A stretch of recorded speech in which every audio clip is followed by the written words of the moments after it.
them on mute or to turn them off. Today we will be favored with the prayer coming from our Honorable Mayor, and we're going to ask that Councilwoman Taylor would lead us in the pledge. Would you pray with me, please? Lord, we thank you for the right to assemble peaceably and to make decisions that will be favorable in your sight. We ask that you give us wisdom to make those decisions. We ask that you give us each respect for each other and to treat each other with dignity and respect. Thank you, Lord, for this opportunity. Thank you for the people of Shreveport and the city that you have given us. May we all work to make her better. In your holy name we pray. Amen. Amen. I pledge allegiance to the flag of the United States of America and to the republic for which it stands, one nation, under God, indivisible, with liberty and justice for all. Very much. Madam Clerk, would you call the roll, please? Councilwoman Taylor. Councilman Brooks. Here. Councilman Talaferro. Here, ma'am. Councilman Butcher. Here. Councilman Jackson. Here. Councilman Green. I'm here. And Councilwoman Bowman. Present. Is there a motion to approve the minutes of the special administrative conference meeting Monday, September 25th, 2023, and the City Council meeting Tuesday, September 26th, 2023? So move. Moved by Councilman Jackson. Second by Councilman Brooks. Are there any questions or comments? If not, push the button.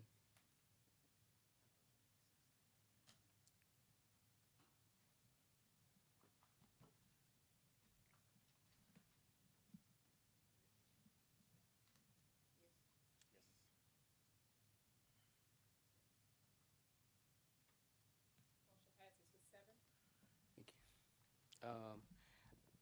At this particular time, does any council member have any awards, recognition, or distinguished guests not to exceed 15 minutes? I'd like to first extend of Nelson. She was a true trailblazer within the city of Shreveport, and so if you would stand and just take this moment of silence, I would greatly appreciate that.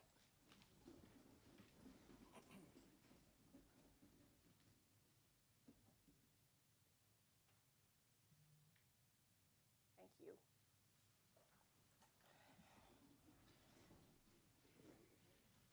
I'd also like to extend prayers to Tre'Davious White, who is our very own Buffalo Bills football player who was injured and is out for the season. So we'd like to extend prayers to his family, and a full recovery is expected for Mr. White. So today, Mr. Chairman, we are honoring Ms. Patrina Gay Jenkins. So I'm going to ask Madam Chair to read Resolution 121, and I'm going to ask Patrina's family to please come up.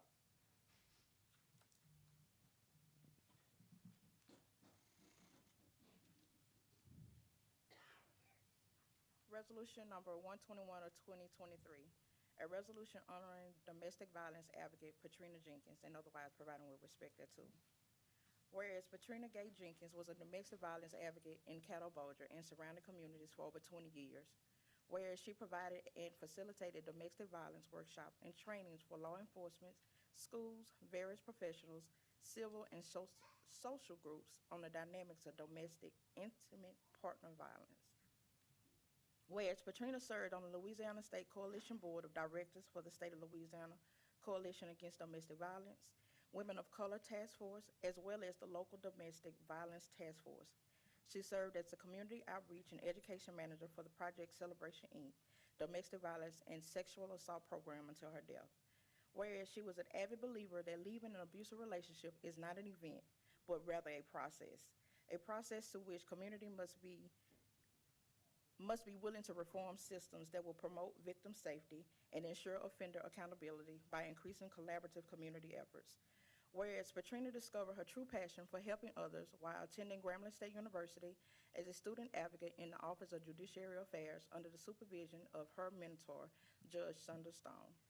Whereas Patrina became a court advocate for the YWCA and began to realize the lack of education regarding domestic violence in the Shreveport-Bossier community and became instrumental in sparking conversation regarding domestic violence through many messages throughout the city and local parishes. Whereas a Memorial Scholarship Award luncheon honoring the memory of Patrina Gay Jenkins will be held Thursday, October 12, 2023, from 11 a.m. to 1:30 p.m. at the Venetia Luxury Event Center located at 6350 Venetia Drive in Bossier City, Louisiana. The speaker will be the Honorable James Stewart, Caddo Parish District Attorney. Now therefore be it resolved by the City Council, the City of Shreveport, in due legal and regular session convened, that the Shreveport City Council honor the life's work of Patrina Jenkins.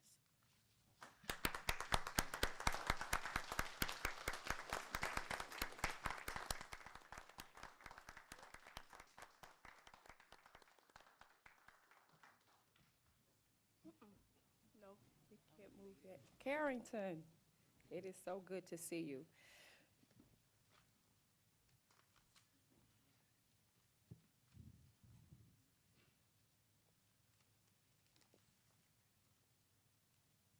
My dearest and best friend, her life's work will live on within the city of Shreveport and within the state of Louisiana, and I'm sure Jim Talaferro can attest to this, as well as Councilman Grayson Butcher. Patrina taught us everything that we needed to know about domestic violence. She made sure that we wore our purple during the month of October. She made sure men wore heels so we can just take a walk in their shoes. But she also made sure that women had resources and their voices were heard. And because of that, she has left a footprint in all of our hearts. So it is my indeed honor to recognize Patrina for her life's work, your mother's legacy, Callie's grandmother, and the rest of her granddaughters. And I thank you, Mayor Arsenault, for affording this opportunity for the city of Shreveport to afford her this distinct honor. At this time, Ms. Lucinda, if you want to, you can please share words.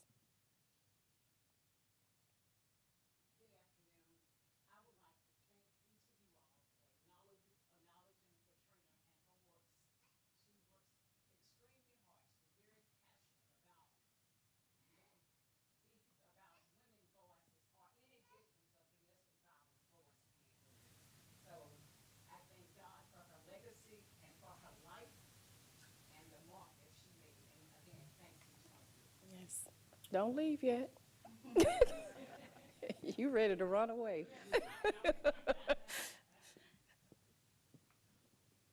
I just have to say that I spent a lot of, I'd say I'd spent quite a bit of time with Patrina. She was a 24/7 gal, and what I mean is that if I had any issues with the police department or Crime Stoppers, I could always reach out to her for anything related to domestic violence. She taught me a lot. She was the voice. She found her voice, and she helped others find theirs. She is a true testament to what leadership is, and she did lead with courage and conviction, and for that I'll be forever grateful of the mark that she has placed on my life. So thank you for allowing her to be a part of our lives, and we are truly grateful as a city and as a parish for the work that she has done and will continue to do through others. Thank you so much. Mr. Chair. Thank you. That's all I can say. You know, today we'll be recognizing Domestic Violence Awareness Month, and I can't help but think that she's looking down on us doing that because she was instrumental in making sure that the awareness was there for domestic violence and sexual assault and all of those different things that impact our community. And we talk about crime a lot, and we talk about the things that go on in our city. Well, domestic violence is a huge piece of that puzzle.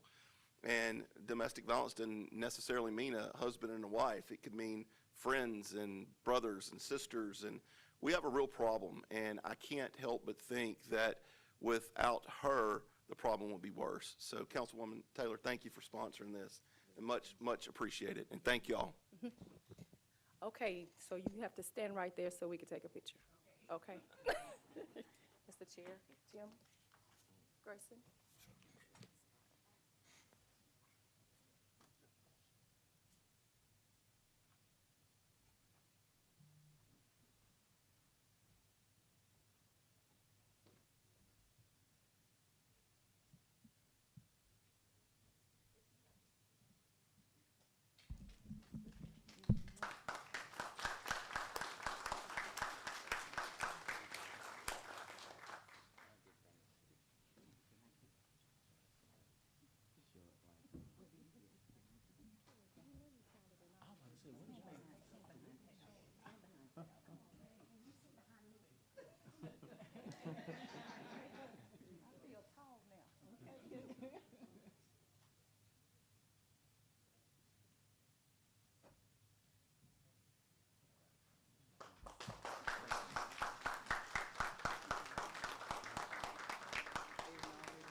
Mr. Chair, Yes.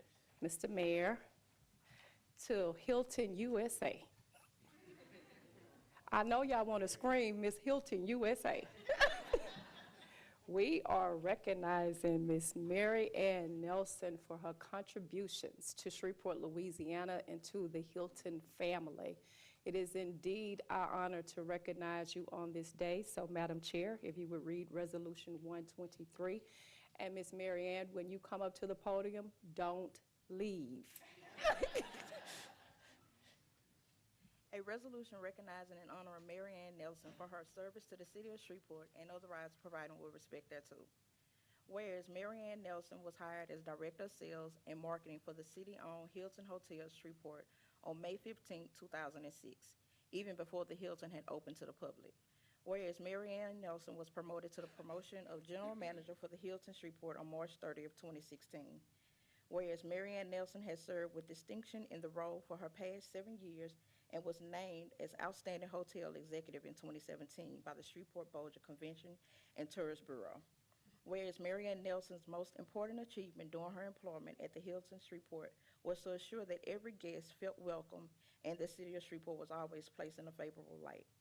Whereas 4 consecutive mayors of the city of Shreveport were always assured that guests of the city would be in good hands when they stayed at the Hilton Shreveport because of Maryann Nelson's leadership.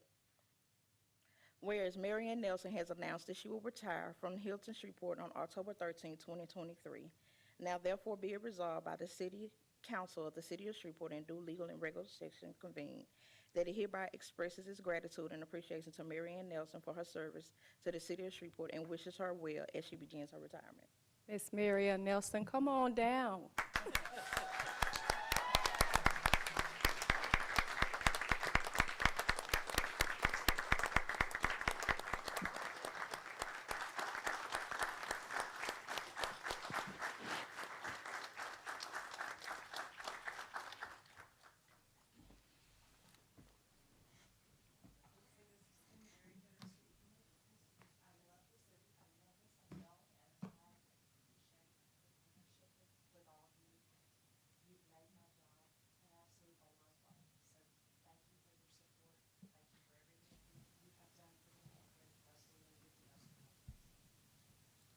So what are we supposed to do without you? Okay. Okay. Thank you for everything that you have brought to the city of Shreveport. Thank you for welcoming every person here to make them feel like this is their home. You know, you're irreplaceable, but I know whomever it is that your boss chooses to replace you with will do so with the greatest heart and sensitivity that you've had for everyone who has entered into the city of Shreveport. Thank you for just being you. Awesome. Certainly, Miss Maryann would like to just say congratulations, and of course, the class of Herndon, that they had the reunion over there. You all roll out the red carpet for them, and they really appreciate it. But my question is, how am I going to get my French fries right now?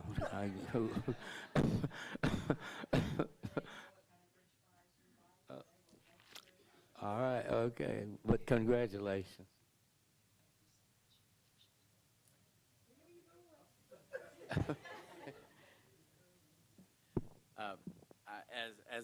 As I said earlier at your retirement reception, we greatly appreciate all that you have done.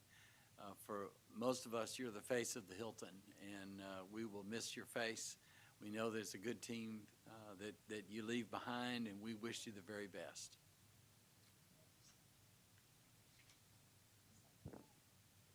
You can ask your team to come down. We're coming down so we can take a picture, if you want them to come take a picture with you. You bring your posse. Yes. I've already told my husband these faces are going to be all over the house. So we're like,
That's it for me, Mr. Chair. We recognize in Breast Cancer Awareness Month and Real Men Wear Pink, as well as Mr. Caesar street dedication.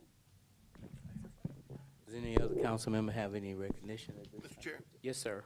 I would like to have the, anybody that's from Project Celebration that would like to come up, I'd like to have the clerk read Resolution 124, recognizing Domestic Violence Awareness Month. A resolution recognizing October 2023 as Domestic Violence Awareness Month and Project Celebration for its work to prevent and assist the victims of domestic violence. Whereas Project Celebration is an organization committed to helping individuals and families enhance their ability to live successfully in the community. One program offered by Project Celebration is Domestic Violence Program Shelters. Whereas domestic violence is a serious crime that affects people of all races, ages, gender, and income levels. Whereas the crime of domestic violence violates an individual's privacy, dignity, security, and humanity due to the systematic use of physical, emotional, sexual, psychological, and economic control and abuse. Whereas approximately 1 in 4 women and 1 in 7 men in the United States have been victims of domestic violence, and over 15.5 million children are exposed to domestic violence every year. Whereas Domestic Violence Awareness Month provides an excellent opportunity for citizens to unite in the work to end domestic violence and to show support for the numerous organizations and individuals who provide life-saving advocacy, services, and assistance to victims. Now therefore be it resolved by the Council of the City of Shreveport in due regular and legal session convened, hereby recognizes October 2023 as Domestic Violence Month and Project Celebration for its works to prevent domestic violence and for their services and assistance it provides to victims of domestic violence. Be it further resolved that the Shreveport City Council encourages all citizens to be advocates for those who have experienced abuse and violence by wearing purple, representing peace, courage, survival, honor, and dedication to ending violence.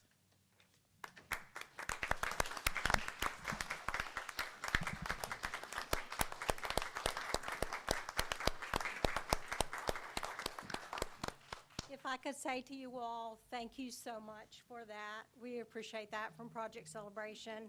I also would like to let you know that we continue even though Patrina's gone. She's our model. She was very alive. She was very large. The community knew her very much.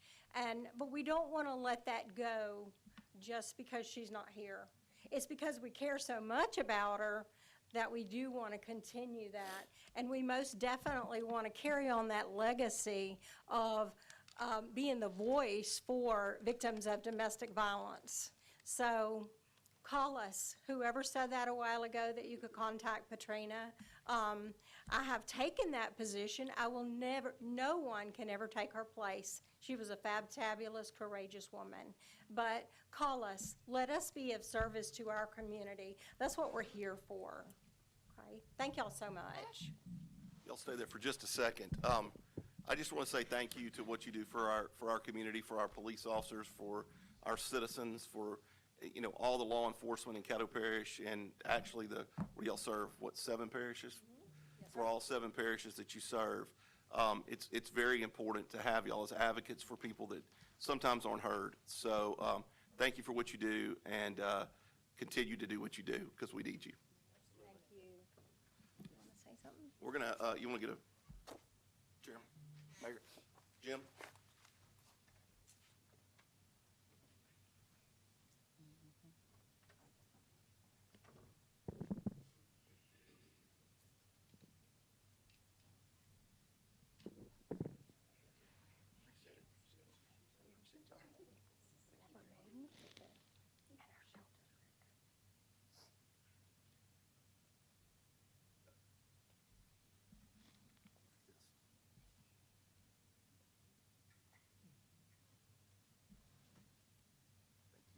Thank y'all, we appreciate it.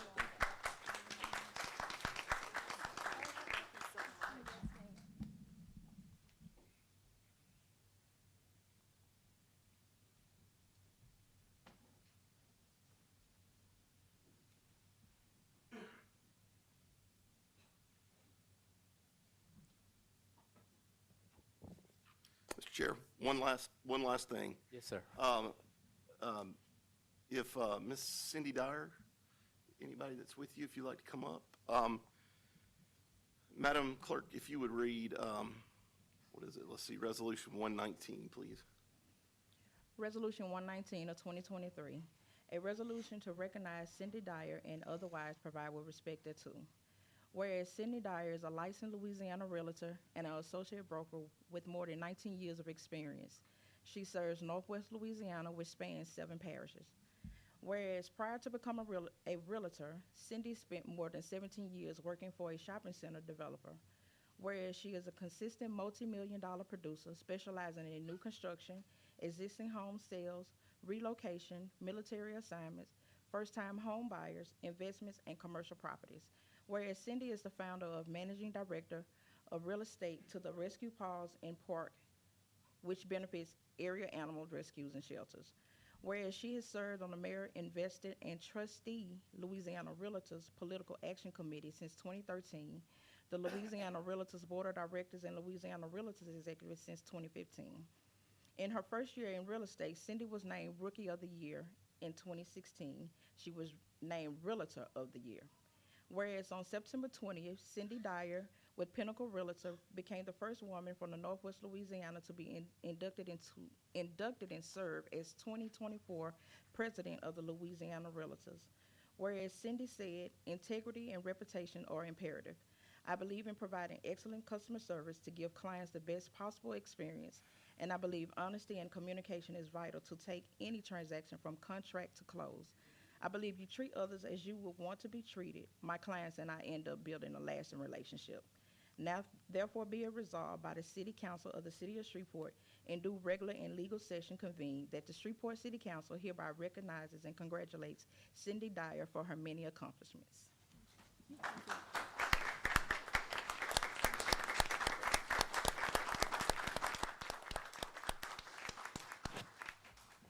Cindy, you have anything you want to say?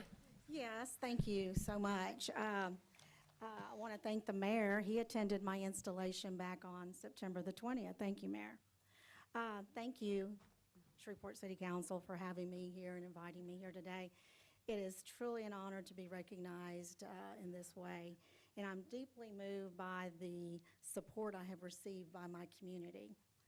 I'm proud to have just been installed, as you heard, the 2024 Louisiana Realtors State President, and to hold the distinction of being the first female from Northwest Louisiana to serve in this capacity in 105 years. I stand here, however, not as an individual, but as a representative of the 17,000 plus dedicated and passionate realtors from across the state. Together, we share a commitment to promoting and protecting the interest of property owners and ensuring the highest standards of professionalism in our industry. I am humbled to lead this exceptional group of professionals to work tirelessly to make home ownership a reality for families in Shreveport and throughout Louisiana. Thank you again for this incredible honor, and I look forward to serving the community, our community and state, with dedication, passion, and unwavering commitment. May we all continue to work to build a better and brighter future for Louisiana. Thank you so much.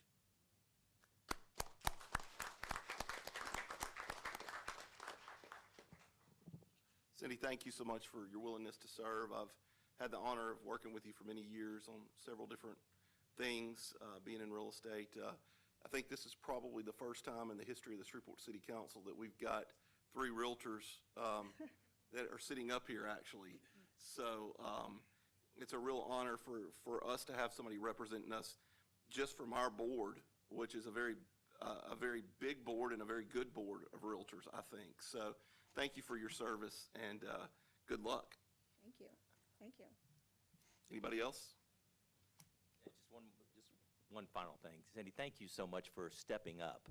The leadership is not for everyone, and I know that with your many, many years of service, dedicated service to us, the realtors, I look forward to the next year, and I pray that everything will go well. I know that you have a lot of things to do, and I know that you have a lot of things that you want to accomplish. And I want to say that we are behind you, and we look forward to your success. and we do appreciate you being the leader that you are. Thank you so much. Thank you. Cindy, I echo the sentiments. It's been a pleasure to work with you as well. Real estate can always be a difficult business, but you've always searched for that win-win, not only doing what's best for your client, but also the realtor on the other side. Sometimes can always be difficult to work with, but you've done that with amaze, with grace, and so congratulations. We're lucky to have you, and much support. Thank you so much. Stay down there and we'll get a picture with you real quick. Okay.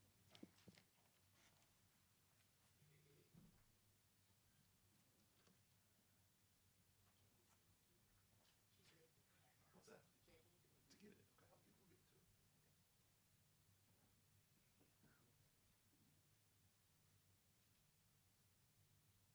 to him. Thank you, Mayor.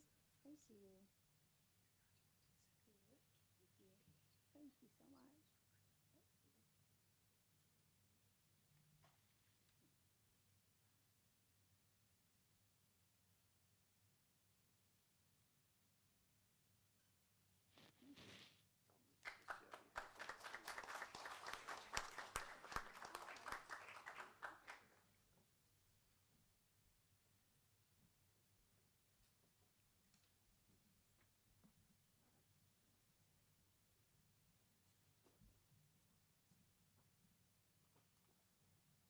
Anyone else?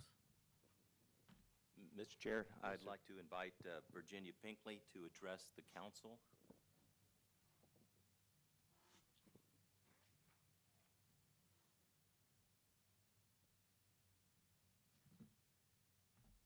Thank you, Mr. Talaferro.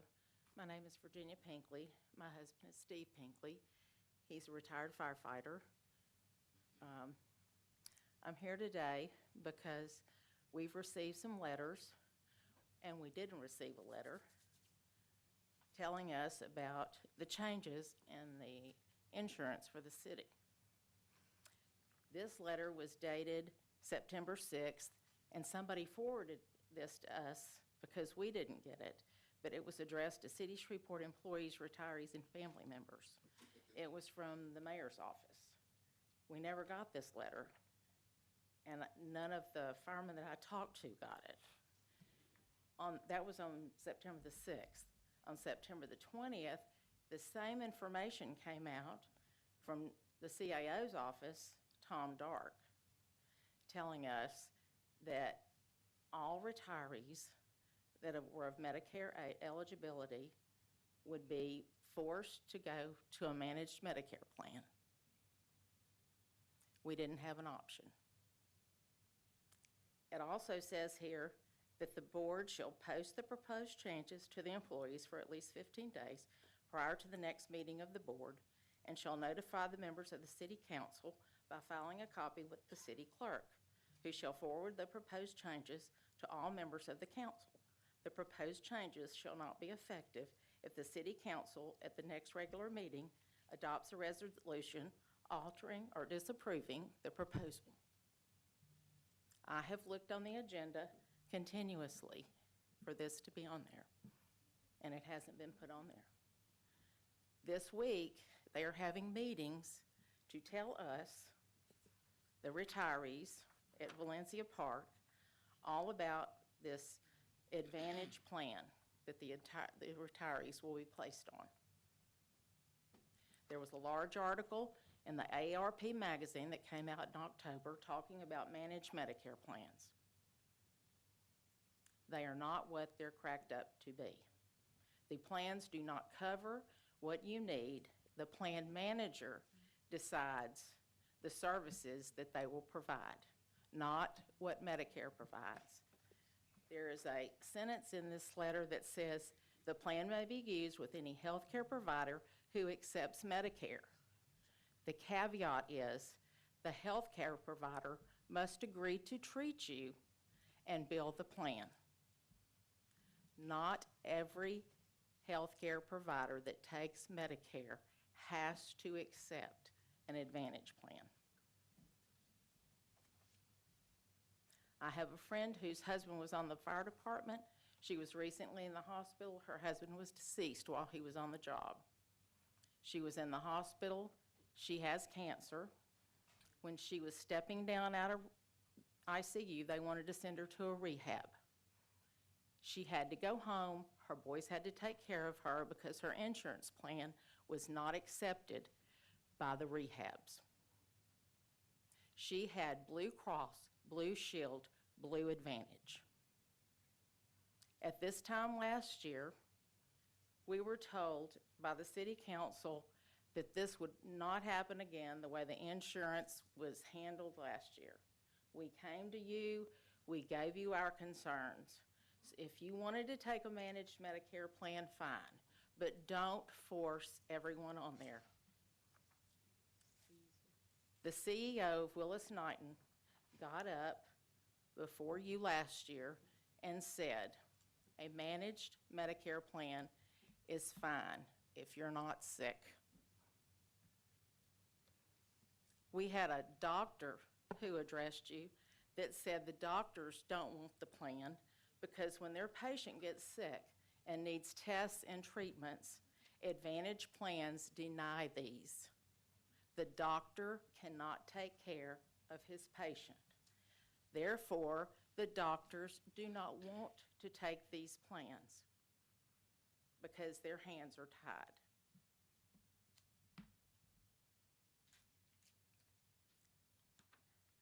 The city, the insurance board met and voted on this. I don't know how many on that board are actually Medicare eligible.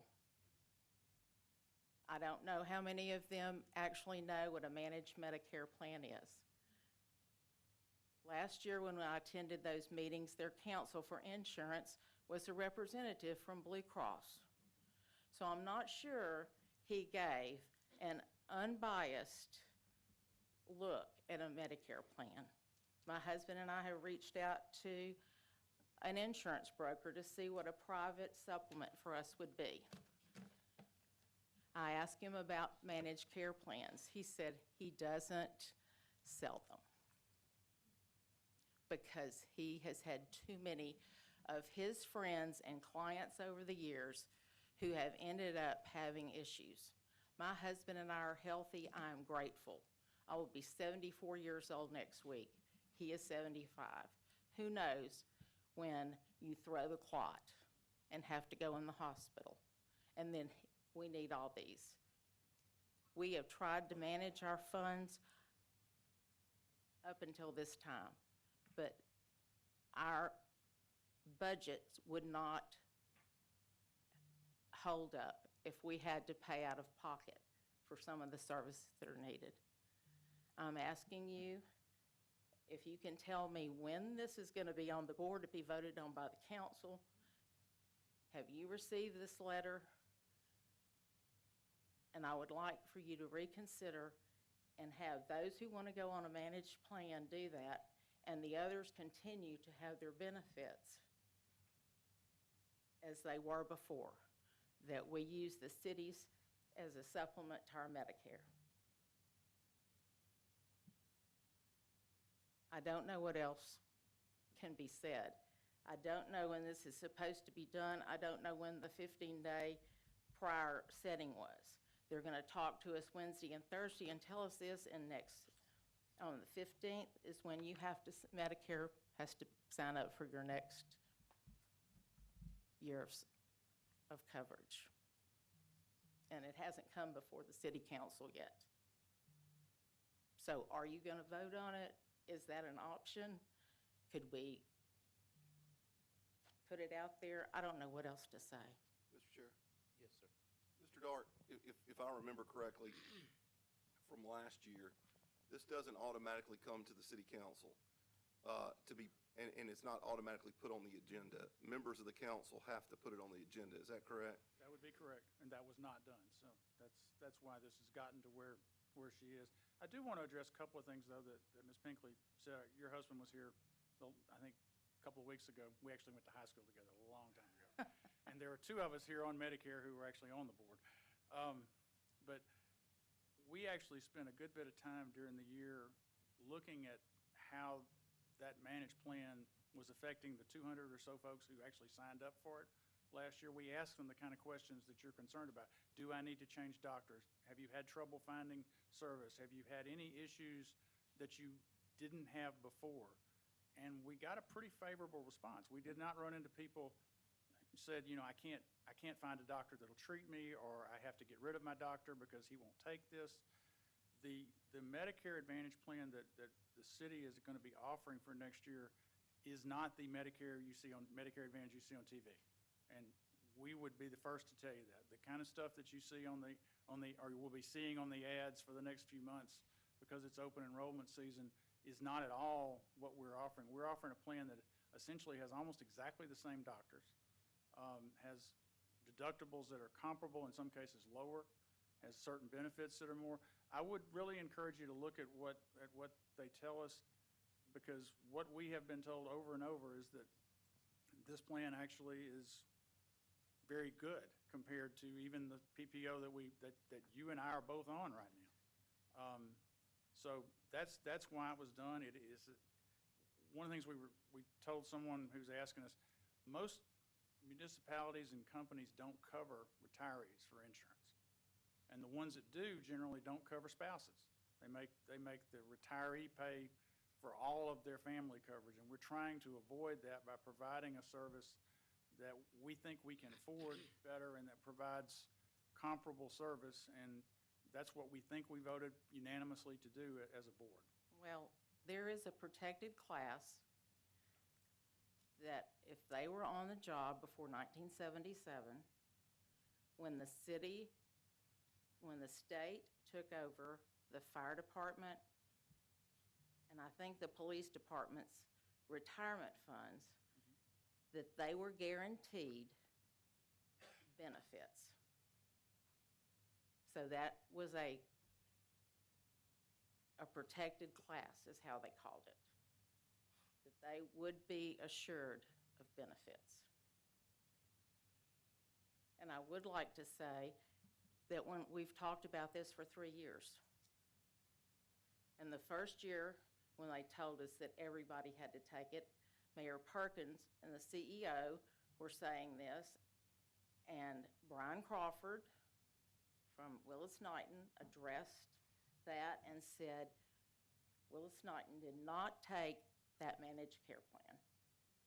Which they later chose to do about a month into But they didn't take it, and many other doctors don't take managed care plans.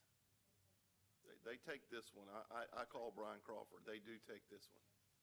I know Willis-Knighton takes it, but not every doctor will take this. I recall in the meeting where we did add this, and the mayor eventually ended up pulling the legislation. But in the last meeting, there was a very frank conversation from the council and the CAO and the mayor about where we were financially and able to continue what we were doing. I have friends. I was a fireman for 20-something years. I understand. I know that there's a lot of firemen that get sick. It breaks my heart. But we have to go off of what the CAO and the mayor are telling us and what the healthcare board has done. I don't believe that in this case, we have enough information just from talking to the person that we're paying to be our insurance consultant, the hospitals, which I've called and talked to every one of them. I just don't believe that we have the votes to be able to rescind this time. And I also recall myself and John Nicholson and I think Councilwoman Taylor all saying that we understand that we're going to have to take some hard looks at how we're doing insurance. I hate it's on the back of the retirees, but I have been assured, and if it's not, then shame on me, but I have been assured by the professionals that do this for a living, and you heard what Mr. Dart just said, that this plan is not like your typical Advantage plan. My mother was on an Advantage plan, had lung cancer, and it was horrible. I've been there. I know. We couldn't get biopsies. Her estate still owes Oster's, by the way, for a biopsy because we couldn't get it done. So I understand, but I think that as a council member, I did my due diligence by checking to see, because we know that we've got to do something. we've got to do something because we can't continue to sustain what we're doing. And it's unfortunate, but it's just the fact. And, But I also understand that it's going to increase. The premiums will increase. I don't- And they're that's- willing to pay that. My thing was, there was COVID money that was given to the city. And people said, well, you can only use it for certain things. Well, this fund during COVID was greatly depleted because many of the employees and retirees had COVID. So this fund took a big hit. Why wouldn't those COVID federal dollars have been used to put back into this fund to help sustain it? That was what I read federal dollars for COVID money was supposed to go for. Was any of those dollars ever put I into don't- the healthcare fund? I don't think that's correct, is it, Mr. Dark? I don't think we could use those funds. The way I understand I all don't that, think so. the reason that the healthcare fund actually has a fairly large deficit might have led to that.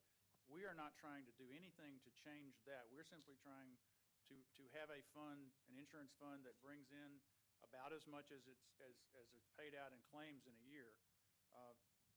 One of the things that was attractive to us about the Medicare plan as well was that the premium is essentially $50 a person, where yours would be $100 at your house, where the obviously the PPO premium is a lot higher than that. Look, I do not understand the economics necessarily of a Medicare Advantage plan, but the folks that offer it believe I think it's because the federal government actually subsidizes some of this.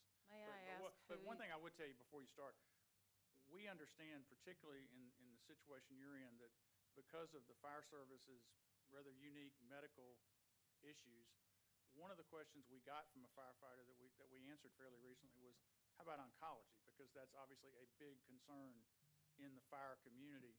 And we got a long list of, oncology folks that this plan takes, including the folks at MD Anderson. And I don't know that you can do much better than that. So anyway. And MD Anderson takes this plan? They do. They actually have a partnership with Ochsner's. Can I ask who your insurance consultant was? Absolutely. It's a firm called HUB Hub. They have a local office here. The person who has addressed the council before is a woman named Grady Morrison, and they have done a tremendous amount of research helping us determine kind of what our choices were, and they helped us. We actually put the survey together and sent it out to the 200 or so folks who were taking the Medicare Advantage plan in the spring, and just ask them kind of, what's your experience been, and it had been favorable. A lot of people didn't sign up for it because Willis-Knighton didn't get on it until after the first of the year, after open enrollment was over. We actually gave people a second shot after Willis-Knighton had come back in, and we had, I think, 60 or 70 more folks sign up. So, so far the experience has been good. If it's not, you and they will be the first people to tell us, and we'll deal with it. But that's part of why we did what we did. All right, I appreciate your time. Thank you. Anyone else? Yes. Also, we have a very special group here today. They're not my guests, but they're all of our guests. We have a Boy Scout group. We're going to have them to do the pledge, but they didn't fill up to it today. But we're going to ask if they would come forth, and we're going to ask that we would, Mr. Mayor, we would take a picture with them, and let's recognize, I forget what troop it is. Sir. Yes, sir. Would y'all come up and maybe y'all could do the motto? But would you just stand and give them a great big hand for coming to the council meeting?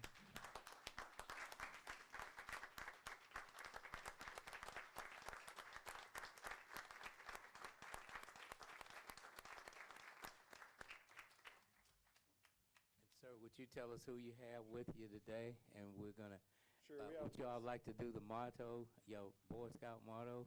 we're really just here to observe our local city government in action. Okay. We have to, as part of our requirement, have to view a debate about a controversial public issue, so we thought this meeting might be a good one to attend. Thank y'all bait for having me. anything up.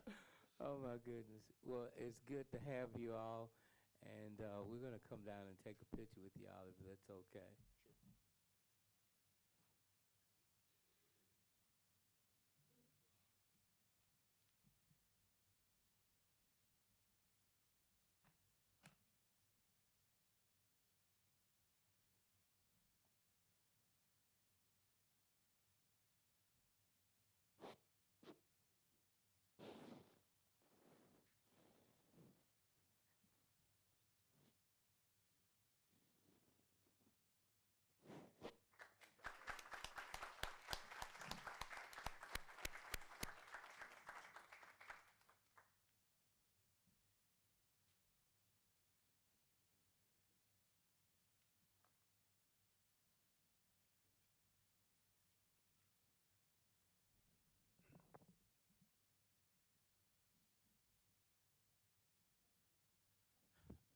Um, we're having some complaints that the people that's viewing us cannot hear. So in the IT, if you all could adjust the mics, help us out, we really would appreciate it. But again, to the Boy Scouts, thank you all for coming and keep up the good work. Mr. Mayor, do you have any awards recognition of distinguished guests not to exceed 15 minutes? I don't, Mr. Chairman. And Mr. Mayor, on your, the next communication relative to city business, if it's okay with you, would like for Mr. Dark to give us an overview of the budget. If I may, yes, sir, I would like that. I would like that, but before we do that, I'd like to ask Ms. Shocker Creel. Yes, sir. Who is the Director of IT, to come. We had some complaints about the live stream and all yesterday, and I would like for her to come and explain that. Yes, sir. Come on, Chuck. And then we'll be glad to have Mr. Dark give. Yes, sir. Thank you.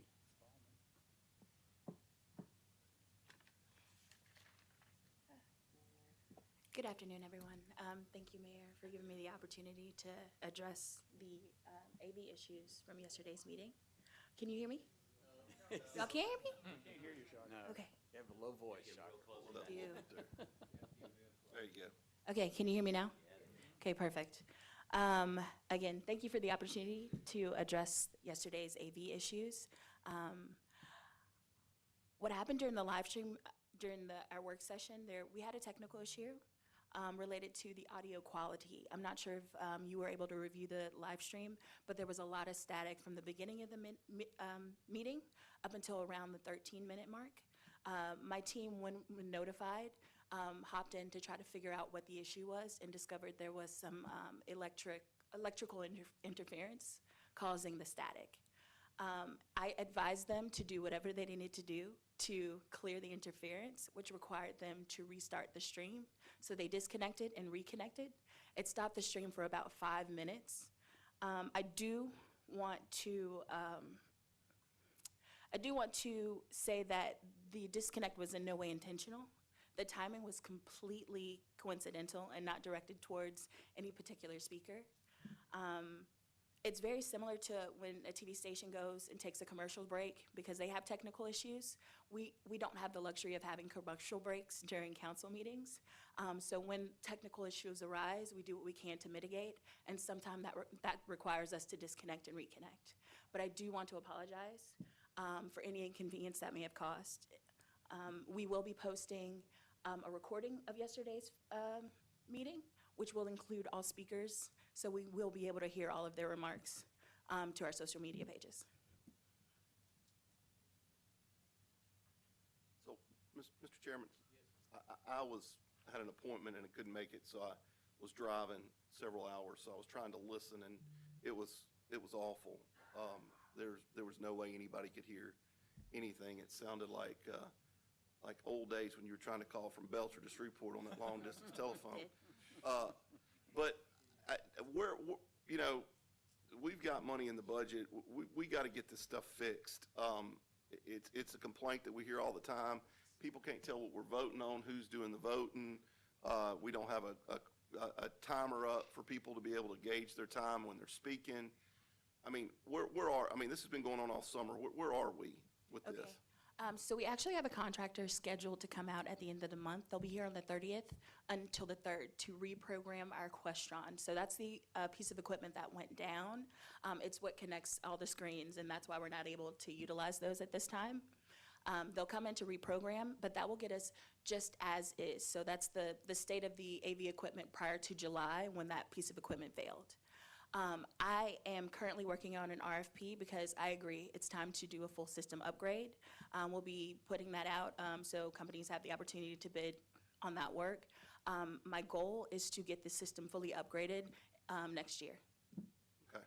So with the mics being, with what you're getting on the 30th, the mics in here will be working again. Yes, Okay. that is the plan. And for the public, I don't know if y'all can see up here what we're doing, but we're passing around about 5 mics. So when you're talking, sometimes we forget we don't have a mic in front of us and we have to pass it over. It's not that we're not talking into the mic, it's we don't have enough to go around for everybody sitting up here. We're passing them around. So that's one issue. The other issue that I had a question about yesterday, legally, and this may be a city attorney question, we don't have to live stream these legally. It doesn't do anything, because somebody called me and said it was a public records violation, a public meetings violation and all that. There's nothing that says that we have to stream these. We do it, but if we have a glitch, we can't help that. That is correct. Good answer. So obviously, Attorney. open meetings existed before live streaming existed. So as long as the public has an opportunity to view the meeting, as long as we're complying with the provisions of the open meetings law and providing the public their opportunity to be heard, we are very much legally A-OK. And I think the main thing, which has already been cleared up, nothing was done intentionally. I think that's the main thing that we wanted to clear up today. That is correct. Thank you. Also, speaking with that, we discussed on yesterday, and I just kind of wanted to put it out there for the general public and council, hopefully starting today in public comment section, we want to give notice when you have about 30 seconds left in your 3 minutes, so you kind of have an idea to start wrapping things up since we don't have the clocks available. So somebody hopefully will be announcing 30 seconds, just so you can hear, but not enough to interrupt your flow of your speaking. But just to give an idea when you have about 30 seconds left so you can kind of wrap things up and we don't have to say your time is up, sit down. Shocker, one more thing. Yes, sir. Are we working in concert with the Caddo Parish Commission? Because they do share, obviously, the chambers with us. And I've always thought it was kind of odd that we would be on 2 different systems and have 2 different ITs and so forth. It should be one seamless system where both of us could participate and actually benefit from one system that everybody knows. So are we working towards that end? So we actually both utilize the same equipment. And we've been utilizing the same equipment, so we are sharing the cost and working together to get the system upgraded fully for shared usage. No problem. Also, Thank you, guys. Councilman Babucci, y'all still can use the church equipment if y'all like. I appreciate it. Thank you. Thank you. Mr. Mayor, Mr. Dart. Thank you, Mr. Chairman. For the benefit of the public, this is actually what we're going to be doing in a minute as part of the annual budget process. The city charter requires the mayor to provide the council on October 1st of each year with a draft budget proposal for next year. The council has the obligation over the next 2.5 months to review all that, to make whatever changes they propose, and sometime on or before December 15th to pass the budget for next year. Part of the budget schedule is a budget overview today. In about 3 weeks, council will be doing detailed budget reviews by department. This is just kind of the first step. So what I wanted to say today, more than anything else, is that budgets are about priorities and they're about choices.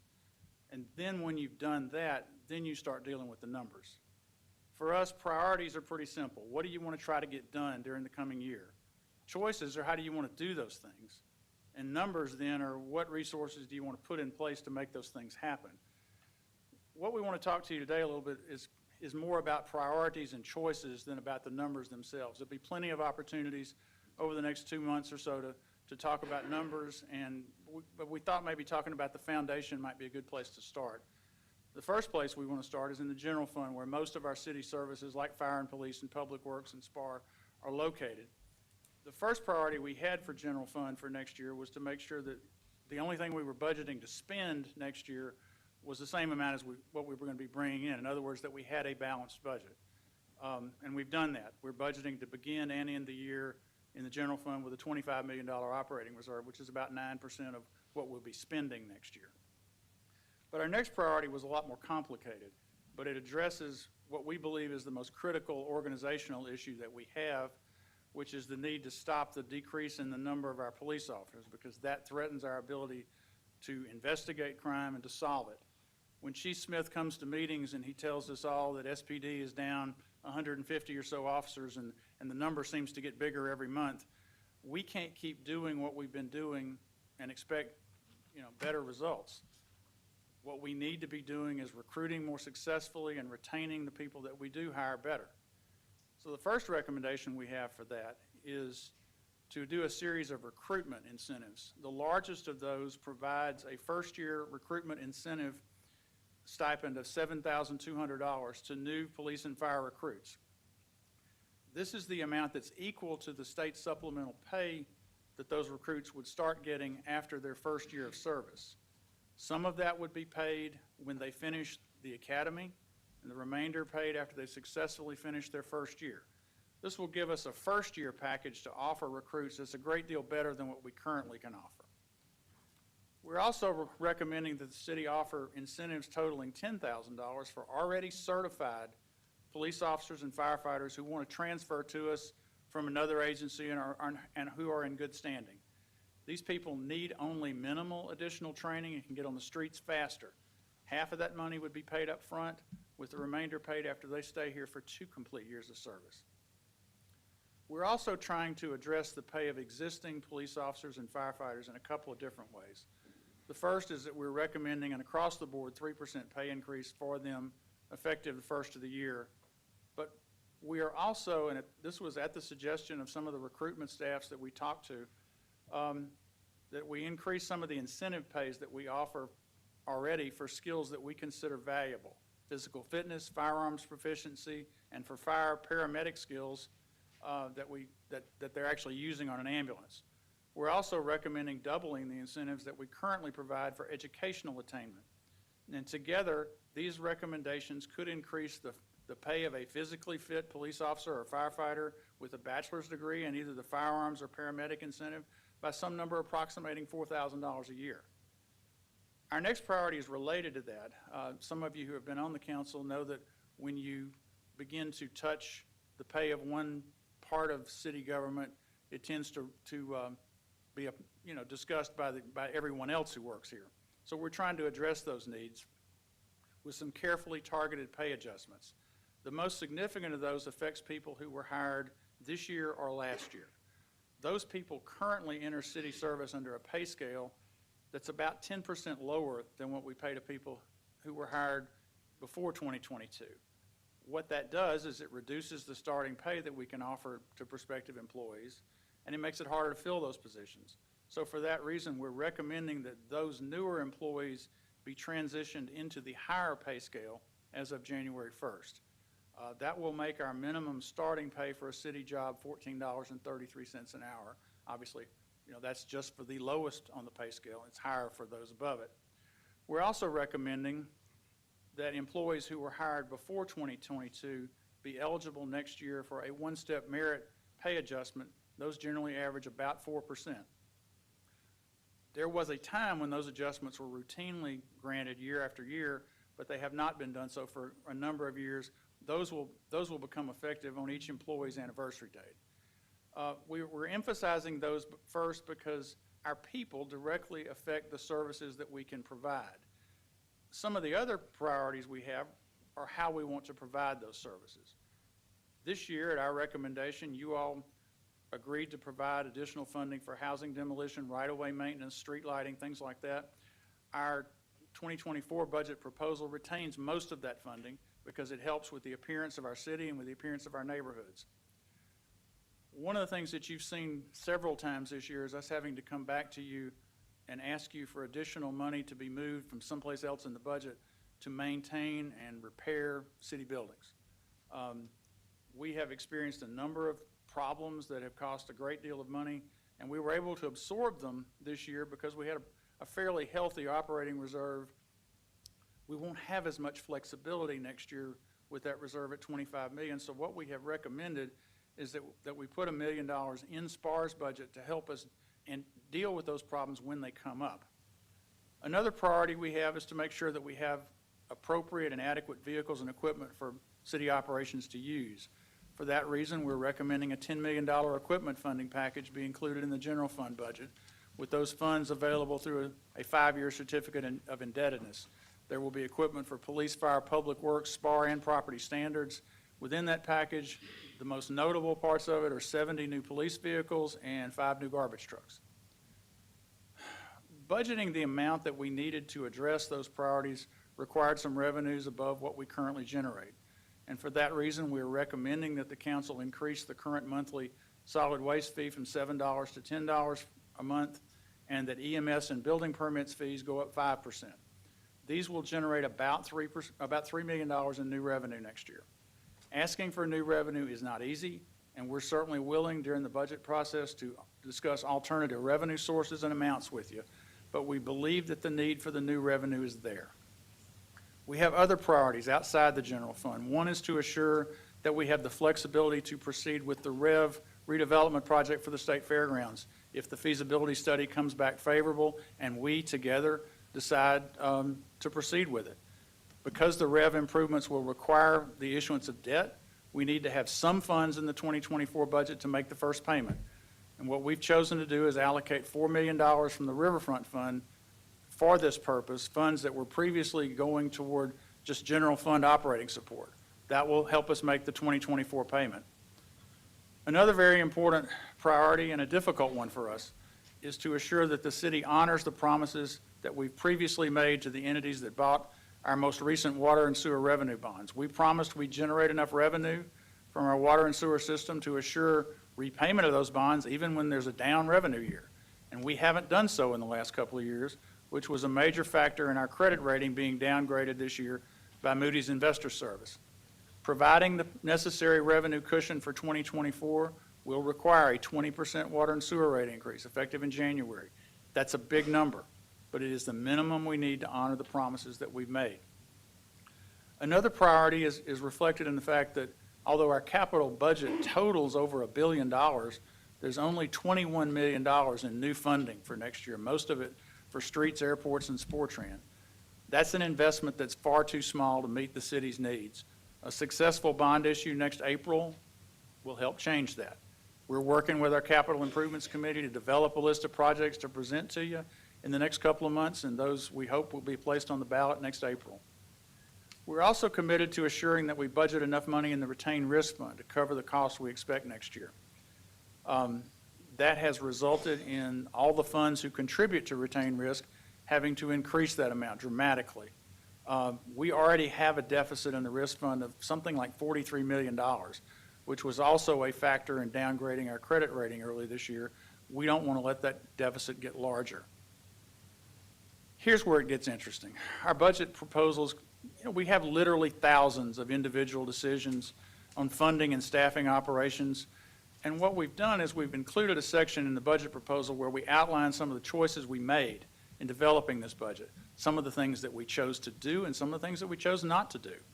The mayor believes really strongly that the council and our citizens should be kept informed of the choices we made and given the chance to explore alternatives. We ask you to examine those choices, give us your feedback if you think we ought to be looking at a different set of choices than we made. As we go through all this, there will be questions about our recommendations, very likely suggestions for better or different ways that we can achieve the goals. We look forward to working with you on this process, and we'll be happy to answer any questions that either you or the council staff may have. Thank you. Mr. Dark, would you be kind enough to make a copy of what you just got through saying to each council member so that we will have that overview in writing? Actually, your clerk has it right now because I gave it to her to make her minutes easier, and she can forward it to you as we sit here if she wants to. But if she doesn't, I'll get it to you. Thank you very much. Mr. Chair. Yes. Mr. Dart, I know you covered a lot, but if you can just speak on one thing, if you're able to do today. I get a lot of calls asking about what do we do with the money from vacancies. We always talk about the number of vacancies that we're down. Those monies, what are we doing with those monies? Are we being good stewards of those monies since we've been down so many officers, so many employees for so many years? What happens to those funds? What we have actually we're looking at an entirely different way of budgeting than you have budgeted for the last several years. At least in 2023, the budget tended to include money for every vacant position there was, full funding, insurance, retirement, everything. And as a result, at various times during the year, when we did budget amendments, sometimes we were able to call on some of that excess money, which was probably well past $20 million, in order to do some of the budget amendments. We do not have that luxury anymore. We are budgeting essentially who's here.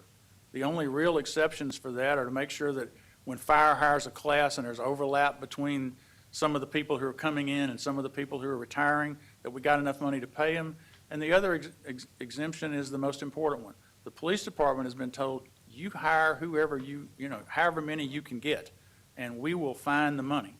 But right now, our track record for the last several years has been going the wrong way with officers. But there is no longer the salary cushion that we have had. We've had a lot of discussions with our own department folks about pretty much what you get from whatever the final budget product is pretty close to what you're going to have for the years. We've tried to be careful and make sure we didn't under budget some places, but the money that we once had for all the excess is not there anymore. So in essence, these funded unfilled positions, other than police and fire, are pretty much gone. What we tried to do is, we haven't always taken the rosters and completely eliminated, because I want to leave the department heads the flexibility to choose sometimes between filling this position or filling that position, depending on what their needs are. But generally, the money for unfilled positions is pretty much been removed. We've left a little cushion, but not nearly what was there before.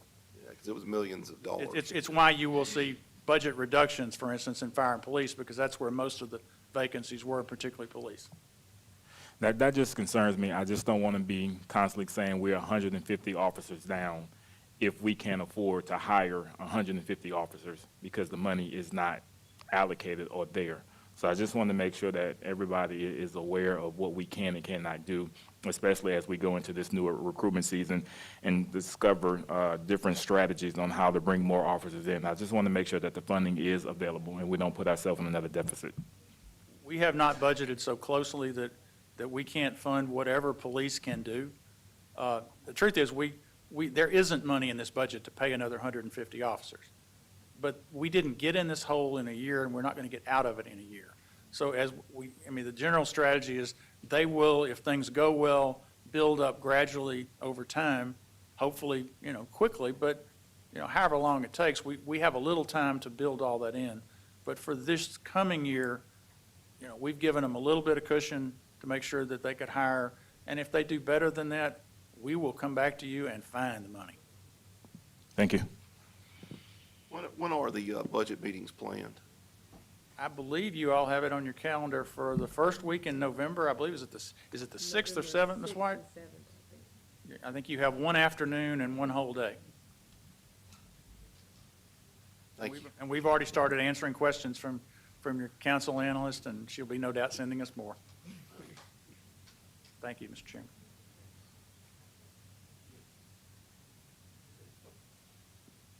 Mr. Dart, can you give me the fee again? You said for water and sewer? 20%. 20% increase? Yes, ma'am. And the $7 to $10 was for Solid waste. solid waste?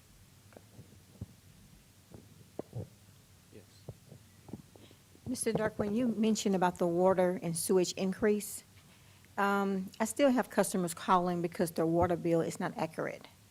So they want to know how we're going to increase the water and the water is not clean, the water bill is wrong.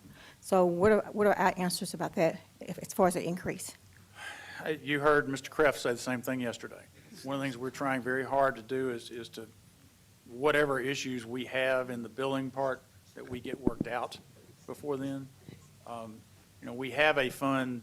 We also need to publicize a little better. We actually have a fund to help folks who are struggling with their bills that I don't think is used very much.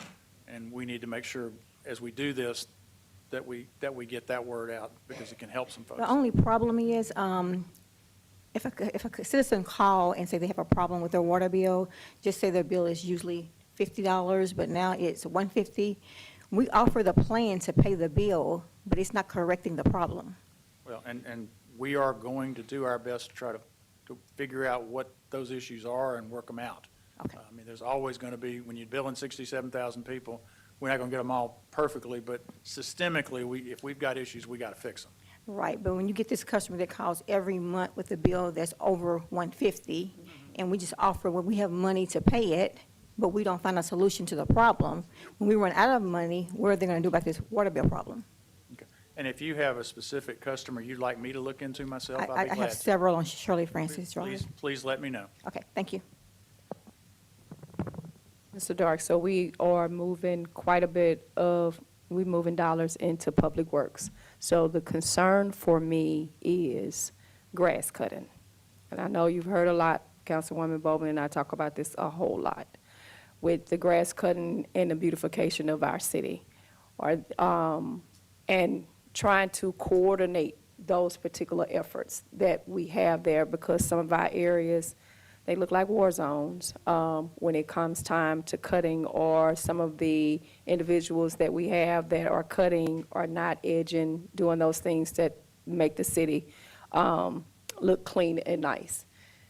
Are there any incentives for those individuals that are in Public Works, as well as for those individuals that are in water and sewer? And I asked the mayor this because what we have in water and sewer are certified plumbers that consistently get training, and they are down in ensuring that our water system flows the way that it should. So I want to know if there are any incentives for them. Are we looking at, is retention a problem for some of our workers that are in Public Works, especially those that are on our grass cutting crews?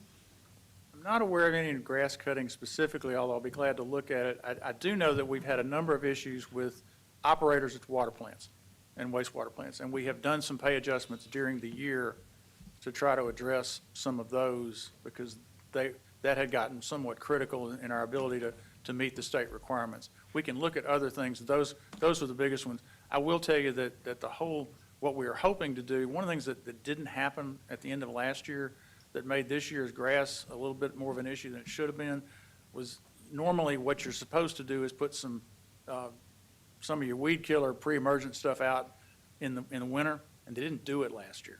And as a result, they had to cut a lot more grass more often. We are hoping by doing that this year that we'll be able to pay a little more attention to the kind of issues you're talking about. Thank you. Because one of my problems is, like, the property that we own in neighborhoods, I got Ms. Jones a call because that grass is growing into her yard, causing rodents, just overpowering her yard. So we'll go out and we'll cut it. But then 3 months later, Ms. Jones called me again. We got that same problem. So at my home, we cut the grass once a week. Are we on rotation to go out so Ms. Jones don't need to call us every other month with the same problem? Or are we liquidating these residents, this land that's just overpowering other neighbors' roof? I mean, all of our trees are falling on their homes. We won't cut the trees until there's a problem. So this is all the new stuff I'm dealing with in my district. Understand? Yeah, with the alleys. I do know that we provided additional money to both Public Works and Property Standards, and almost all of that is being retained into next year. So hopefully we'll be able to start a little sooner, get there. We're never going to cut it as much as you do. I mean, that's just the way this works. But we need to be there as often as we can, because that way perhaps folks won't call you as often. I don't mind them calling, but it's the same, it's the same. It's hard to right. defend, I understand. Yeah, so I think we gotta fix the problem so they won't need to call and say, hey, this tree fell on my home. And then, I mean, they don't have a home. I mean, it's a big problem, especially in the Queensboro neighborhood. All of these trees from property we own fall on their homes, damage their roofs. And then we wait until after the damage is done and it's way too long, it's gone then. One of the things that I hope at some point to listen to during this discussion next year is something, because when you say we own those homes, most of that property is adjudicated to us. We don't really technically own it. And as a result, we end up, it's almost impossible to get rid of.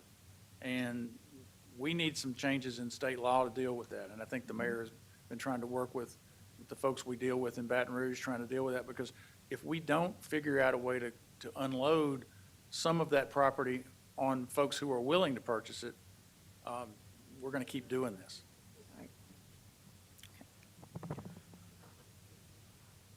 Anyone else? Thank you, Mr. Mayor. Do you have any other business, city-related business? I do not, Mr. Chairman. Thank you. This time, does any member have any questions for Mr. Green? Mr.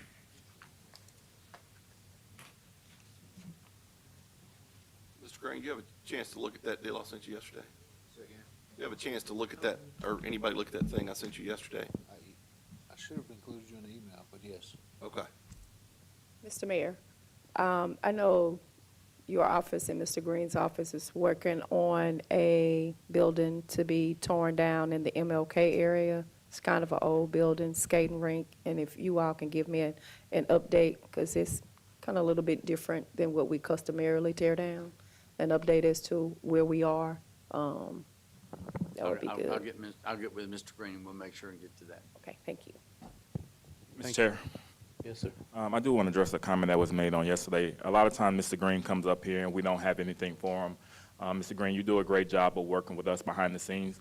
So a lot of times our issues have already been notified to you via text, via email. So when you come up here, we definitely appreciate you. It's more or less a courtesy, but we definitely communicate with you early in the office on what our needs are, and you have been doing a great job of trying to address those based on the budget that you have and the manpower that you do. So I do appreciate that. Also, Mr. Green, you could let the public know that I call you at least 15 times a day. so it's not like you just skating up here and going on back to your seat. So you don't just skate. I gave you some in the back already, so just sashaying. You're not just sashaying. Well, and that says something, too, that the mayor gives us the flexibility to be able to call the department heads, because I believe that we have built relationships with the department heads over time, and it's a valuable relationship, and I don't think that any department head up here treats any of us any differently. I call Mr. Green at least 3 or 4 times a week, but he takes care of it, so I don't have to say anything. I didn't see anything on this one, so. Well, Councilman, Gary is jealous because I call Jarvis more, so I just want to throw that in. I make up with Gary. I call Gary, so. Thank you. Thank you, Mr. Green. Everyone should have received their revenue collection plan and implementation report yesterday. Public hearing, there's none. Madam Clerk, will there be any legislation added to the agenda today? No, sir. Thank you. Today, we will hear public comments on agenda items only. The vice chair will control the names and the time.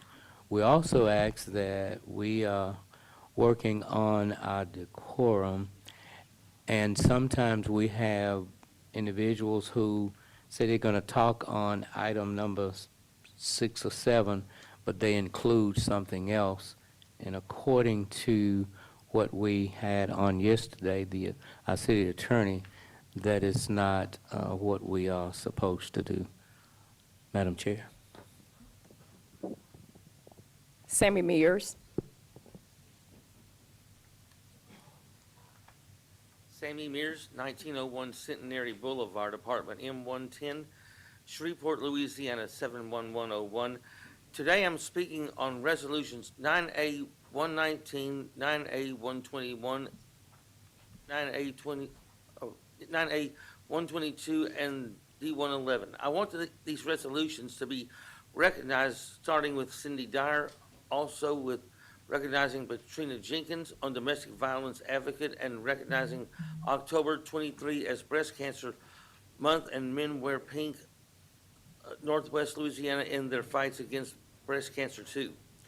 Please vote yes on all three of these, and it will be very much appreciated. I'll now speak on ordinance D-111. Please pass this ordinance for the city of Shreveport today and help put an end to the public nuisance that's been going on with people making so much noise. I don't go there, but I know that the people who do have really made a lot of complaints, and they're really tired of it. It would mean a lot to me and to them if you'll do this today and pass this ordinance. Vote yes today on ordinance D-111 and give the people just what they really want. And if there's any confusion about this, I hope not, because I might have bad thoughts and my mind could go south for a spell. So please vote yes. Ms. John Glover.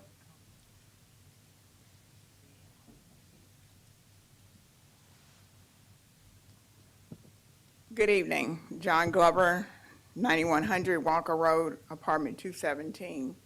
I stand to complete my question I asked on yesterday with regards to ordinance number 110 and 111.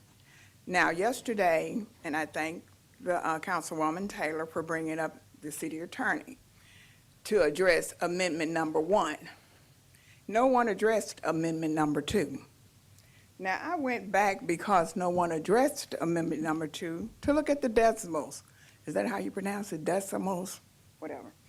You know what I'm talking about. And I was trying to establish how is it that if we're trying to control the noise, we will raise the noise higher than is recommended by the city attorney.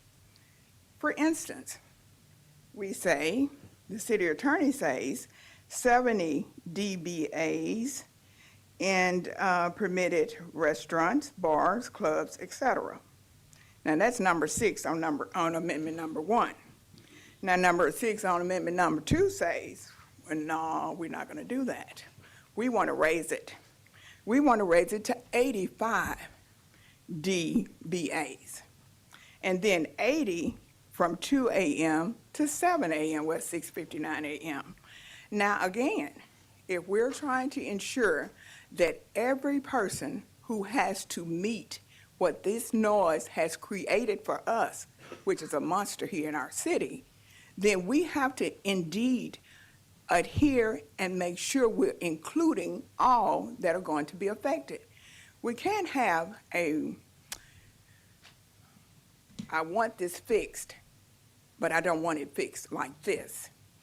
I want this fixed so that we can go on and handle the business of the city. And if this has become such a problem, which it has, and the solution is we want to accept what the city attorney says, we want to make it what we want, then where do that leave us as constituents and citizens here in the Shreveport area? Now, you can't have your cake and eat it too. You asked them to do the job, they gave you the job. Then you came back with another amendment. We're going to either be on one accord or we're going to continue this fiasco that we have going on.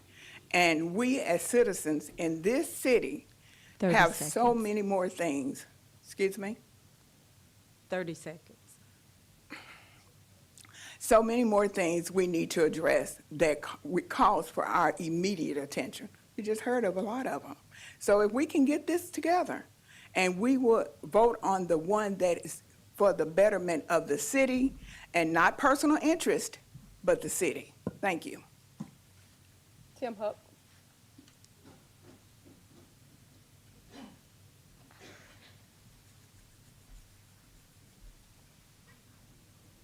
Tim Huck, 415 Spring Street, Shreveport, Louisiana.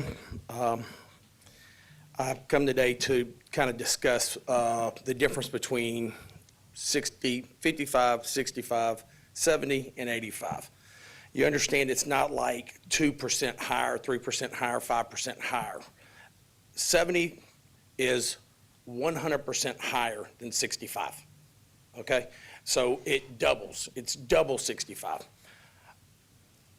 76 is 100% higher than 70. 82 is 100% higher than 76. So when you understand where these double, where these sounds, how they magnify, how they multiply, how they carry. Friday, I set my speakers up downtown, had a couple of police officers bring their meters, had a couple of residents out there, one council member was there, and we turned them on. And when you start hearing what 80 and 85 is, people who live downtown will not sleep. They will not sleep. Guys, at some point we have to understand, and I know that you may have a friend who says, I'm negatively affected, but there's a lot of people that are negatively affected by this argument, by this fight, that needs to end in the right way for the city. Not the right way for Tim Huck, not the right way for the other business owners that we seem to consider that's turned this into a one-on-one fight that's should not be that. The city of Shreveport has enough issues. We have enough bad press. We have enough bad things going on. You have multiple multi-million-dollar investors in this argument that should be able to sit down at a table, and we have tried that and had an agreement that one party didn't follow through, and I wasn't the party that didn't follow through. We've had enough bad press, guys. If you understand the levels, 85 is entirely too high, and I would beg that if 85 does pass and it allows, that you would make the decision to do the right thing and veto that. Thank you. Crystal Montez.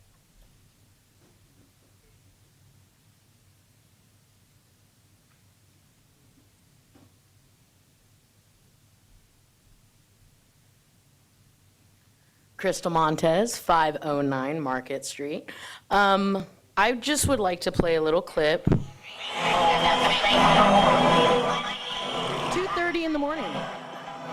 This is from my apartment. I could keep playing, and I could play all the wonderful stuff that everybody's...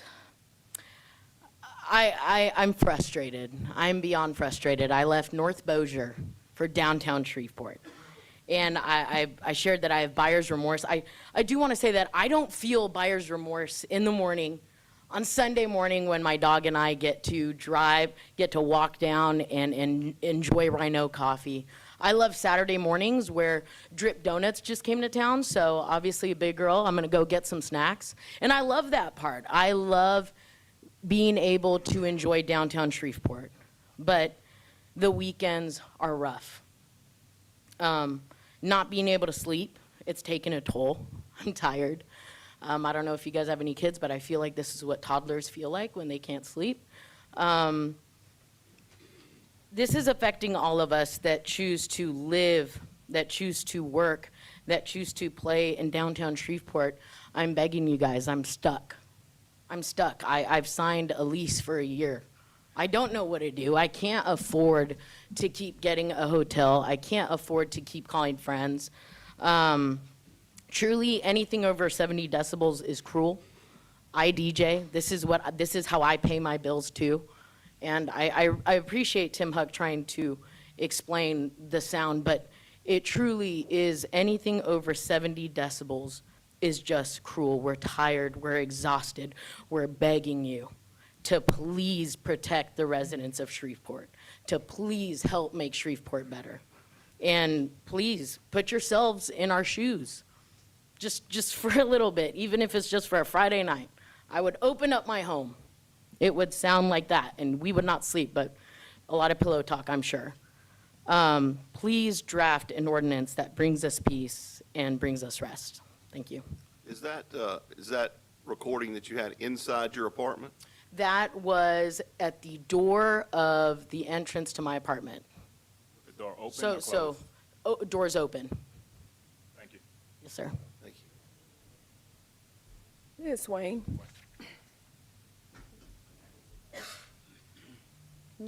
Liz Swain.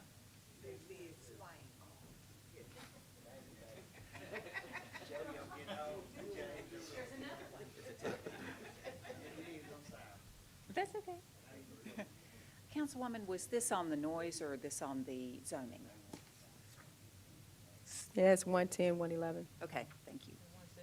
So you are going to hear from people today who are living with the noise downtown and properties who are affected by it as well. just as you heard from them yesterday. So on Friday, I did ask the Shreveport Police Department to come down with the new decibel reader and to stand on the corner, and I invited residents and I invited business owners and property owners to come down so they could hear what this sounds like, because when you read it on a page, 50, 60, 70, 80, it doesn't mean much to you. You have to hear what it sounds like. And I asked Mr. Huck if he would pull some speakers out. I was talking to his DJ, I was texting him, and I was saying, okay, turn it up a little bit, turn it up a little bit, turn it up a little bit. And several of us, while the police department had their fancy high-dollar decibel reader, we also had decibel readers on our phones, apps that we had downloaded, and we were seeing roughly the same numbers on our apps and on the decibel reader from the police department. And so I asked them to take it up. And what we heard was that 50, very livable, 60, very livable, 70, you're starting to hear things bouncing off walls. Remember, downtown has a lot of hard surfaces. It has a lot of brick walls. The buildings are close together. All of that noise is bouncing, bouncing, bouncing, going down alleys, going down streets, going into people's homes. When we got to 80 and 85, it was unlivable. It was unlivable for people who have businesses and who are trying to sleep and who are trying to rest in those apartments and those single-family dwellings downtown. Councilman Green, it was like yesterday talking about the airplanes. It's like airplanes going over your house the whole night, not just one at a time going down the flight path all night long. It is devastatingly bad. This area is part of the Central Business District. The Central Business District is created for multiple of uses, residential, all types of businesses to be allowed in the Central Business District, and they all have to be able to work together for the good of not only our downtown, but our city writ large. In order for our downtown to be that place we want it to be welcoming, to be safe, to be vibrant, we need to work together. We must work together. I ask you all today to please vote for the ordinance that has been written by the city attorney, because 85 is just too loud for other people in 30 downtown. seconds. It's just too loud. Thank you so much. Chris Bailey.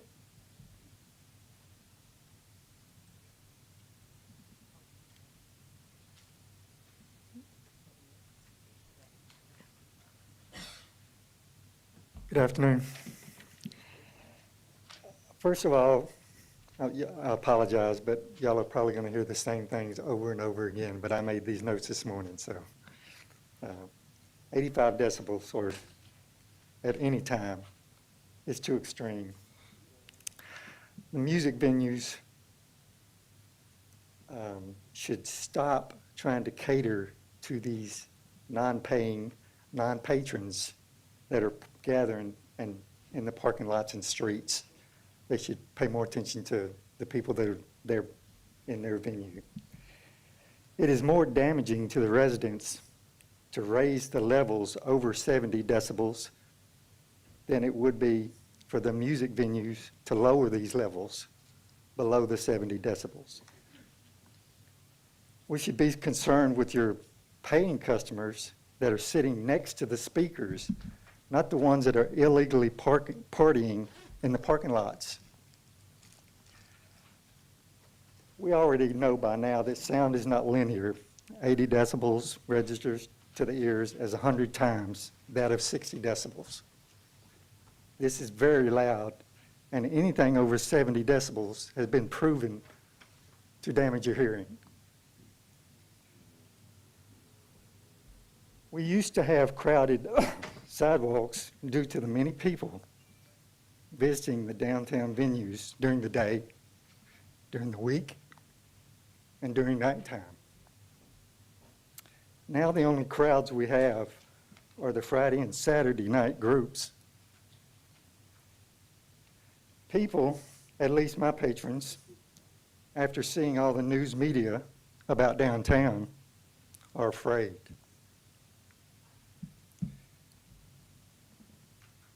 This is sad. It's very sad. We have to change this. Thank you. Christine Bailey.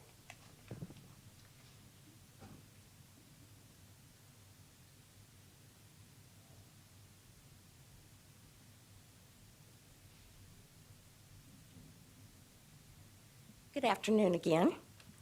I'm not going to repeat a lot of the stuff that y'all have already heard, except that with all the problems that the world is having right now, it seems to me that with one little vote, we could bring peace to our residents and our people downtown.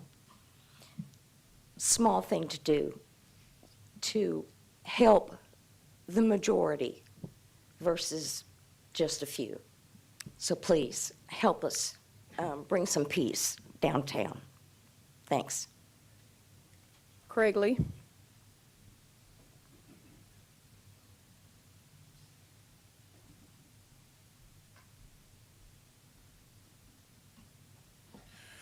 Craig Lee, 1112 Prospect Street, Shreveport, Louisiana. Here to speak on Ordinance 110, 111, the amendments. I actually did some research on this, so I'm not coming to this with feelings. I'm coming with actual research, OSHA guidelines, and we have actual sound engineer here, actually the best in Northwest Louisiana. He'll be talking in a minute. At the community meeting, Chief Wayne Smith even stated when he was downtown with the decibel reader, no businesses open, it registered between 50 to 70. Most people don't understand what sound actually is about. So let me read this for you. For residential environments, the acceptable decibel level is lower. Any noise exceeding 70 is considered disturbing.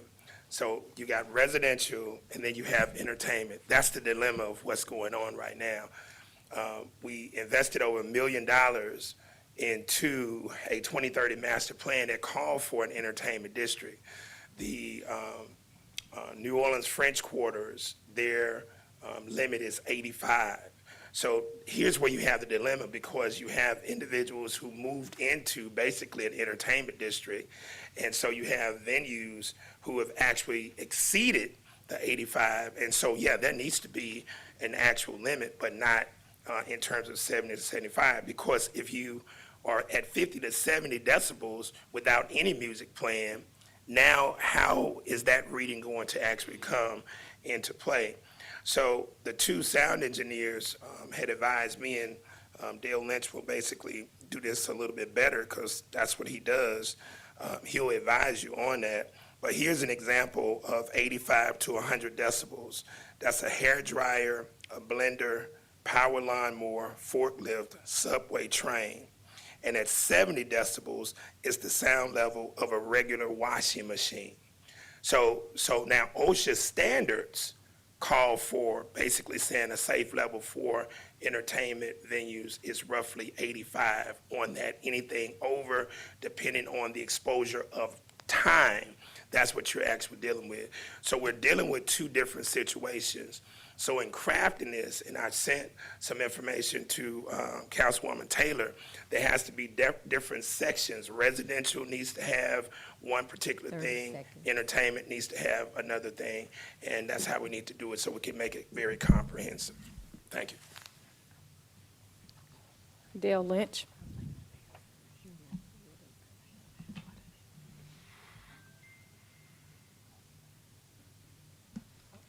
I don't have a board for her. My name is Dale Lynch. I am at 25 Duck Haven, Bossier City. I'm here to just inform insight from a professional standpoint on the information that I have in reference to sound. Owning a sound company, having a degree in sound, understanding how sound travels, understanding how sound is measured. Sound is just vibration. There's sound in this room whether anybody is speaking or not. The lights is generating sound, okay?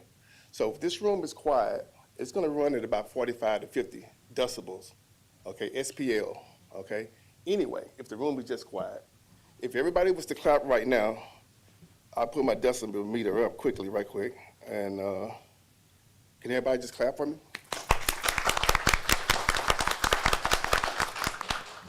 That's 92 decibels right there on the SPL meter, okay? Now, it's measured in weight, okay? It's measured in weight. So you have A weight and you have C weight, okay? So, A-weight is peak noise. Peak noise is just frequencies, okay, that's in the room that generates energy, okay? You have your low frequencies, you have your mid frequencies, and you have your high frequencies, okay? So that's what peak noise does, okay? In reference to C-weight, that's dealing with, C-weight is dealing with, what can I say this? C-weight is white noise, and it's basically dealing with the industrial areas and how sound is being filtered. C noise is sound is being filtered through white noise, but that's called the C weight, which is being filtered through white noises. That's dealing with the I would say more like the environmental industry where you have big machines and mechanics and that thing. So it's kind of way different. But I'm here just to share with you guys in reference to OSHA. OSHA is Occupational Safety Health Administration.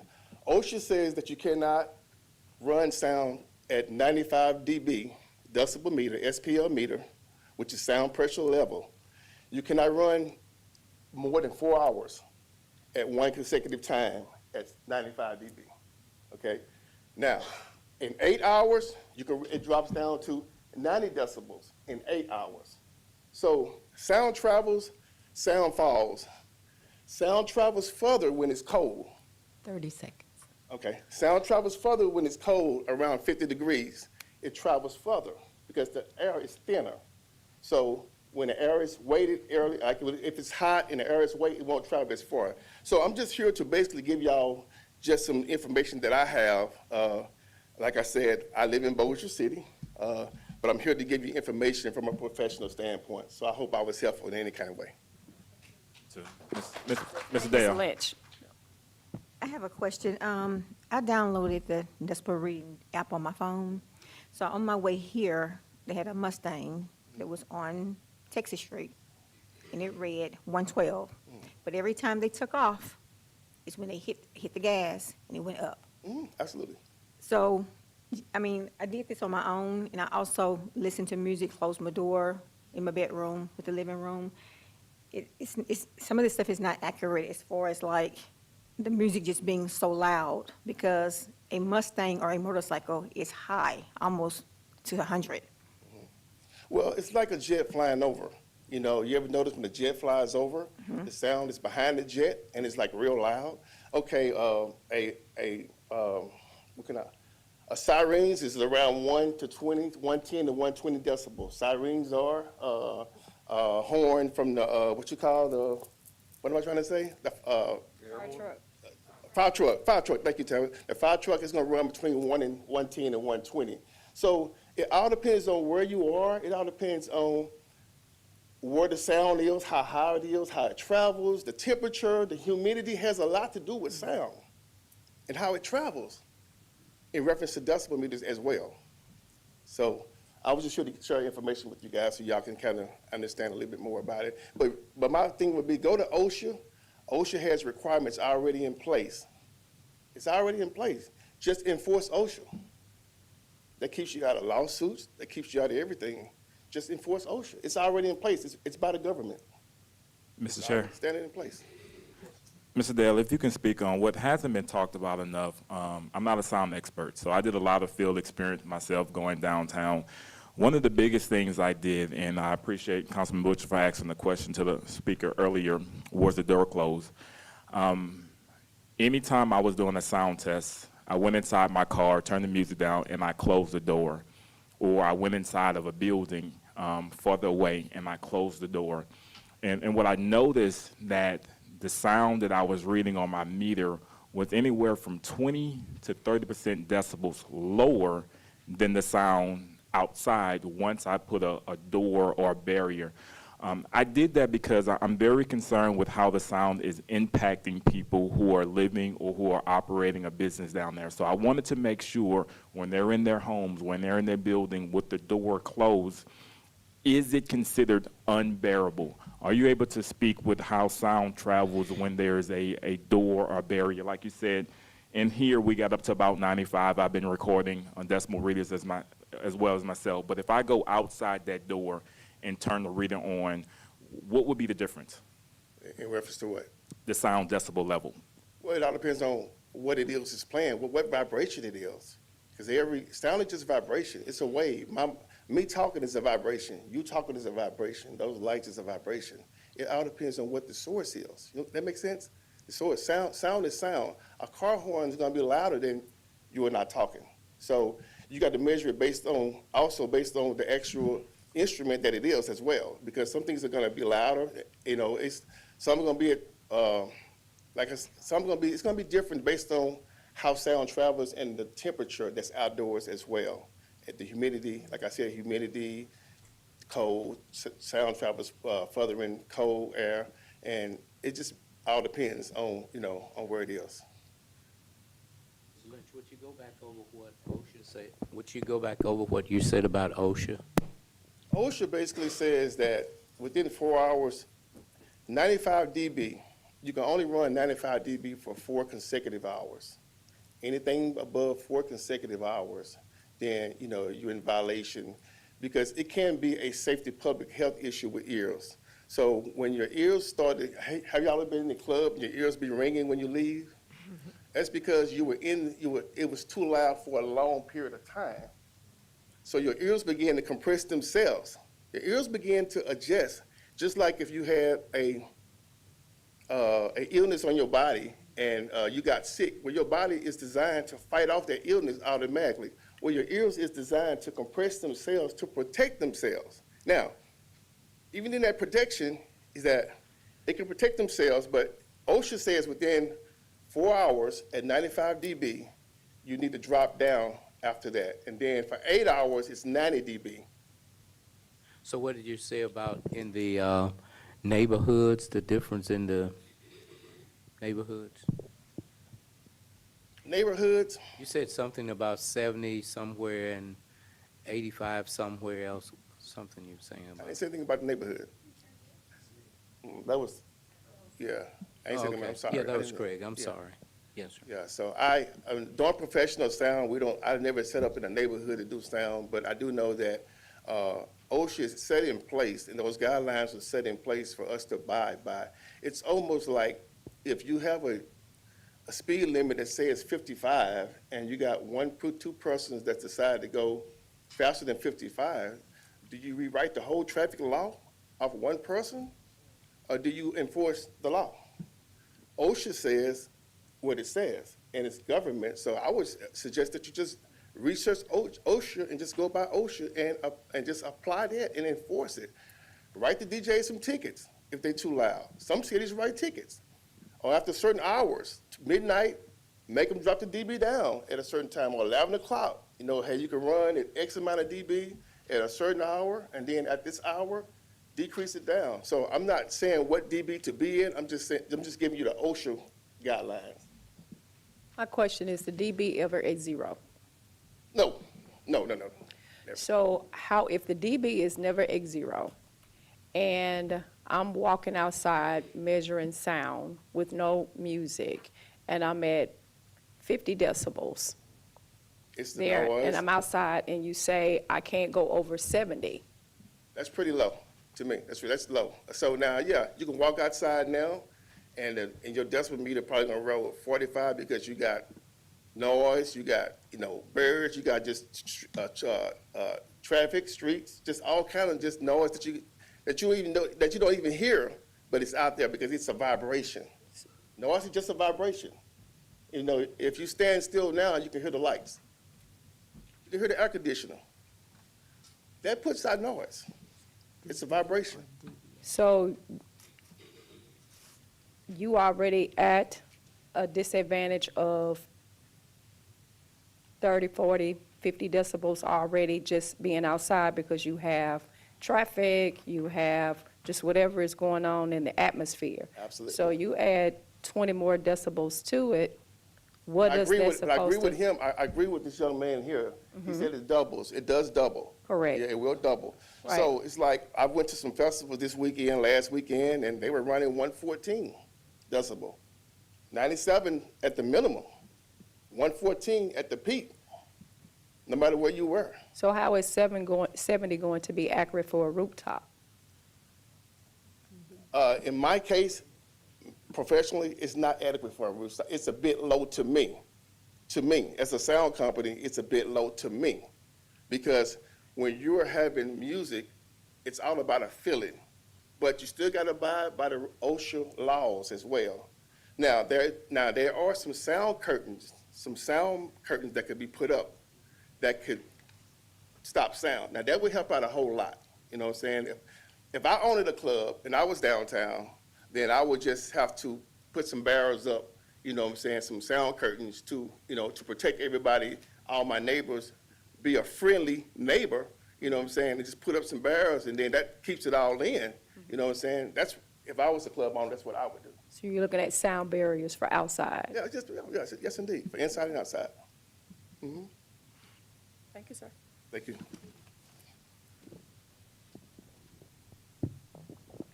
That concludes. At this time, we'd like to ask that the council would be kind enough to suspend the rule for Miss Pinky Clinton. She didn't know about signing up the paper, and she's here about a zoning case. And if you all would,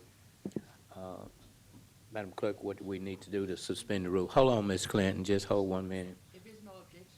If there's no objections to her speaking about a zoning, come on, Miss Clinton. And we're sorry that you didn't fill your zoning out. My name is Pinky Clinton, Minister Clinton. I'm the director of Grace Community Outreach Ministries that keeps homeless mothers with children and have been doing it for over 27 years in the city of Shreveport. I brought several women, and we just gonna take just 1 minute to give you a little bit about the story of what we do with me, myself. I'm an alcoholic delivered by God, and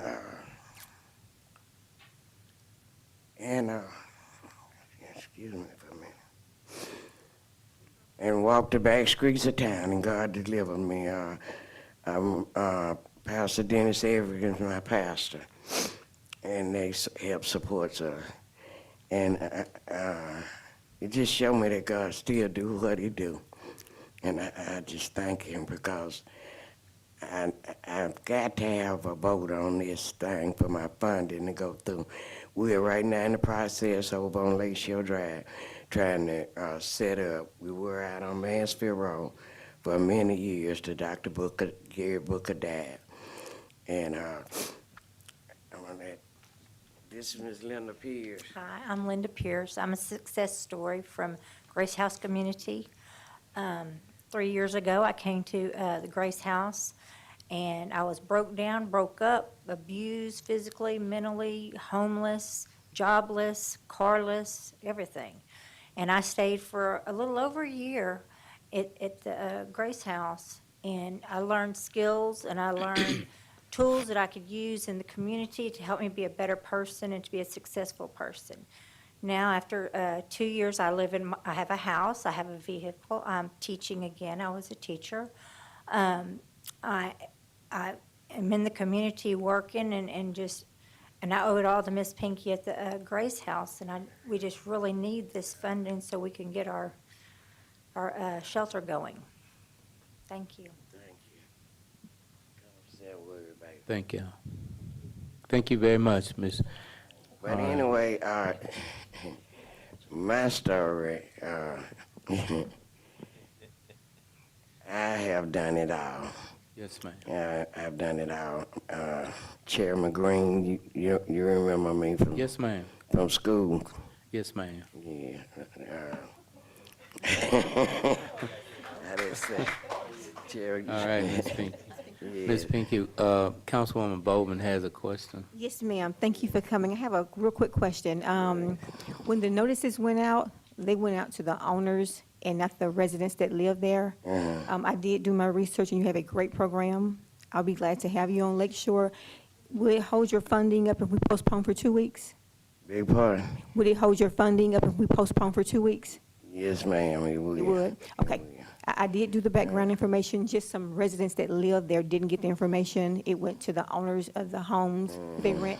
So I'll take it. Your own mother Love the Grace House. She did, she did. She Yes. did. So that was the only reason I was gonna postpone, but thank you for coming and explaining that to me. Okay, thank you. Ms. Bowman did. So I Yes, ma'am. Thank you, Ms. pray Pinky. on and help. And you was a great schoolmate. Seemed like you blink your eye at me, Ms. Pinky. I don't know. Thank you so much. Cop out my paper. I said, we both must be in trouble. Thank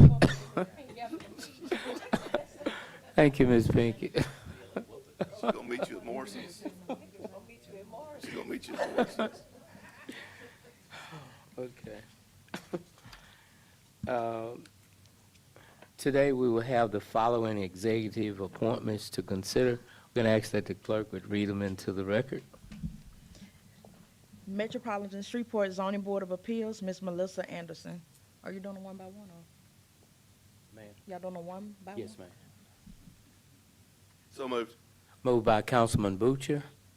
Second by Councilwoman Bowman. Are there any questions or comments? If not, let's push the button.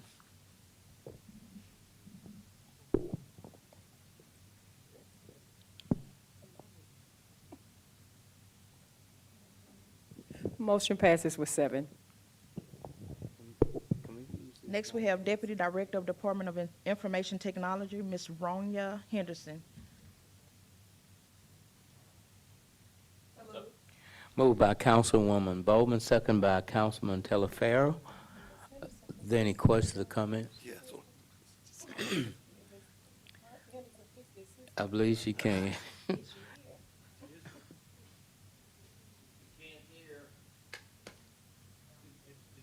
That's because we're asking her if she can fix this. Ms. audio. Henderson, what they want to know, Ms. Henderson, if you can fix this. Is Ms. Henderson here? Ms. Henderson?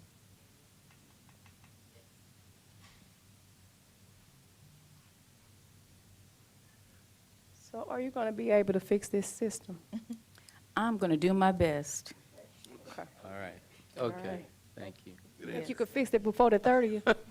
I'm going to do my best. Thank you. All right. Thank you, Ms. Henderson.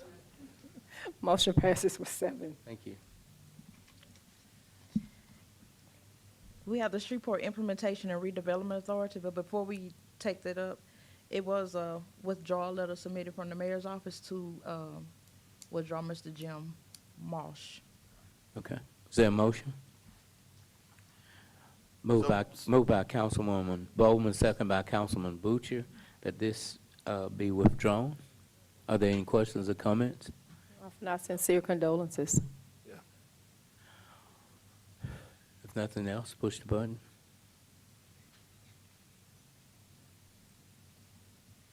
Motion passes with 7. Okay, the other candidates for that authority is Africa Price, Justin Seaver, Kyle McInnes, Mr. Reed, Kelly Nelson, Ricky Hall, Parker Brown, Yes. and Bruce Roberts. It's a female. So moved. Moved by Councilman Butcher, second by Councilwoman Bowman. Are there any questions or comments? If not, push the button. Motion passes with 7. Thank you. At this time, there are no items on the consent agenda for introduction or to be adopted. Ms. White, would you proceed with regular agenda legislation? Resolution 166 of 2021, a resolution in support of and establishing a TIF district, a proposed public improvement district wholly within the city limits of the city of Shreveport. And this is postponed until November 14th. Right. Resolution 119 to recognize Cindy Dyer. So moved. Moved by Councilman Butcher, second by Councilman Teleferro. Are there any questions or comments? If not, push the button.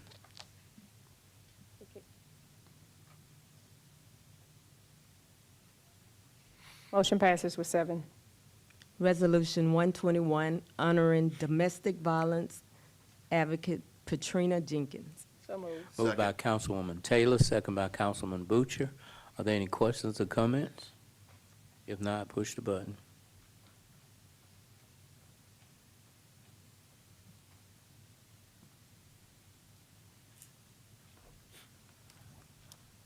Motion passes with 7. Resolution 166 to recognize October 2023.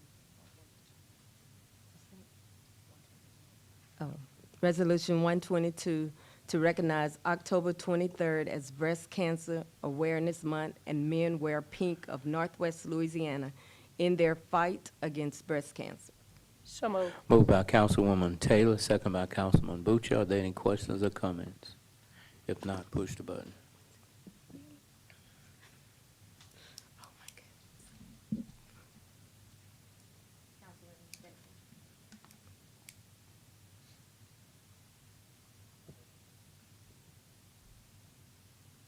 Motion passes with 7. Resolution 123 recognizing and honoring Maryann Nelson for her work, for her service to the city of Shreveport. So moved. Moved by Councilwoman Taylor, second by Councilwoman Bowman. Are there any questions or comments? If not, push the button. Motion passes with 7. Resolution 124 recognizing October 2023 as Domestic Violence Awareness Month and project celebration for its work to prevent and assist the victims of domestic violence. Second. Moved by Councilman Butcher, second by Councilwoman Taylor. Are there any questions or comments? If not, push the button.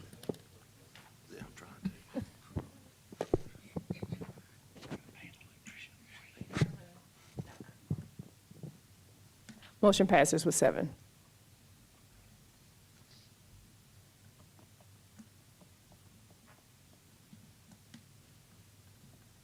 Is that 124? Okay. Ms. White, would you proceed with introduction of resolutions not to be adopted prior to October 24, Yes. 2023? Resolution 125, acknowledging that the City Council has reviewed the 2022 Internal Municipal Water Pollution Prevention Report concerning the North Regional and Lucas wastewater plants. Resolution 126, authorizing the donation of surplus property retiring of Police K-9 Caro. Resolution 127, authorizing the donation surplus property retiring 1 Police K-9 Dice. Resolution 128, authorizing the donation of surplus property retiring 1 Police K-9 Gus. Resolution 129, authorizing the donation of surplus property retiring 1 Police K-9 Sajak. Resolution 130, authorizing the donation of surplus property retiring 1 Police K-9 and otherwise providing with respect thereto. Resolution 131, authorizing the acceptance of donation of the Lake Shreve Estates water system. So moved for introduction. Second. Moved by Councilwoman Taylor, second by Councilwoman Bowman and Butcher. These items have been introduced. Mr. Chair, Yes. on 131, that's a considerable amount way outside the city limits. It's close to my district, but weren't we getting some funding for that or something? Yes, sir, we did. As part of the grant where we got a bunch of money for elevated water tanks and other things, the Louisiana Department of Health gave us, I believe, $800,000 that's to go toward the maintenance of that system. It was actually kind of a condition for us to get the money. The system needs some work, and they felt like we would be better off controlling it than the private developer. Okay. Do you see that being something we're going to do a lot of in the future with some of these small water systems? Probably not unless DEQ's providing considerable extra money to do that. Okay. Is this the one that was always drying up? No, it's there's a couple out there. It runs between Linwood and Wallace Lake Road, right on the east side of I-49, right at Mayo Road. But there's another one that comes right up to that Wildwood water system. And I didn't know if they were going to do something with it as well. We have the port line that's right there at Linwood, so I didn't know if it was going to overtake that or not. Have not heard anything else, but again, unless they want to provide some help. We have several wells that are drying up. Yes, ma'am. Yes, that is true. Yeah, so. Thank you. Yes, sir. Ms. White, would you proceed with introduction of ordinance not to be adopted prior to October 24, 2023? Ordinance 119, amending the 2023 capital improvement budget. Is there a motion to introduce? So moved. Moved by Councilwoman Bowman, second by Councilwoman Taylor. That item has been introduced. Ms. White, would you proceed with 2024 budget ordinance to be adopted no later than December 15, 2023? Yes, sir. Ordinance 120, adopting the 2024 capital improvements budget. Ordinance 121, adopting the 2024 budget for the Riverfront Development Special Revenue Fund. Ordinance 122, adopting the 2024 budget for General Fund. Ordinance 123, adopting the 2024 budget for the Retained Risk Special Revenue Fund. Ordinance 124, adopting the 2024 budget for the MPC Special Revenue Fund. Ordinance 125, adopting the 2024 Community Development Special Revenue Fund. Ordinance 126, adopting the 2024 budget for the Grant Special Revenue Fund. Ordinance 127, adopting the 2024 budget for the Shreveport Redevelopment Agency Special Revenue Fund. Ordinance 128, adopting the 2024 budget for the Downtown Entertainment District Special Revenue Fund.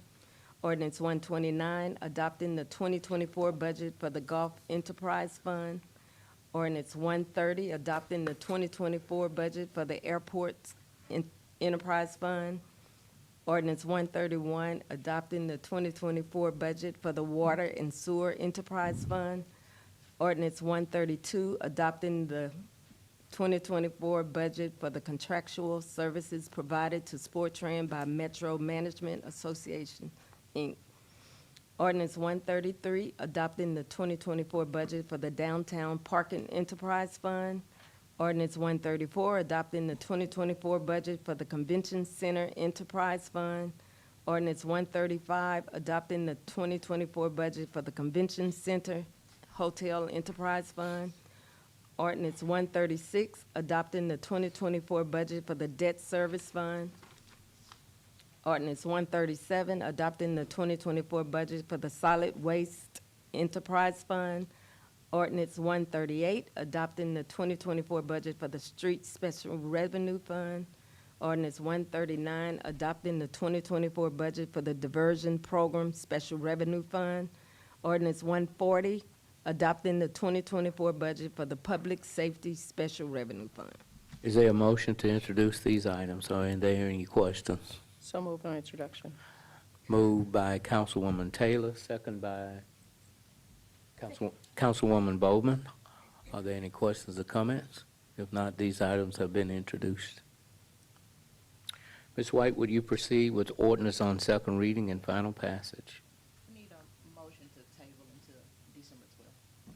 Oh, okay. We need a motion to table these ordinances that we just So moved to table. moved by Councilwoman Taylor, second by Councilwoman Bowman, to table these items. Are there any questions or comments? If not, push the button. Motion passes with 7. Thank you. These items have been Tabled. tabled. Ms. White, would you proceed with ordinance on second reading and final passage? Yes, sir. Ordinance 110 to amend Chapter 58, Article 2 of the City of Shreveport, Louisiana Code of Ordinances relative to noise and to otherwise provide with respect thereto. There are 2 amendments. Amendment number 1, this amendment provides the following revisions. It fixed typographical errors throughout the legislation, but I would read number 6. Change decimal levels for downtown entertainment district and other restaurants, bars, clubs, or similar establishments not in the downtown entertainment district to 70 dBA until 1:59 a.m. and to 60 dBA from 2 a.m. to 6:59 a.m. You have how many amendments? 2. 2. You Okay. want to read the second one? Yes. Amendment number 2 by Councilman Jackson is the same as amendment number 1, except number 6. It changed the decimal levels from downtown entertainment district and other restaurant, bars, clubs, or similar establishments not in the downtown district to 85 dBA until 1:59 a.m. and to 80 dBA from 2 a.m. to 6:59 a.m. Second. Motion by Councilman Jackson, second by Councilman Taylor on Amendment 2. Are there questions or comments? Yes, I have a couple of comments. Yes, sir, Councilman. Number one, this ordinance is citywide. So I went and heard 85, and it is drastically louder than 70 or 75. I believe they double about every 5 points, 4 to 6 points. So you've got patios all over town. You've got bars in your district, Councilman Jackson, that they're going to be able to play music at 85 dBA until 2 in the morning.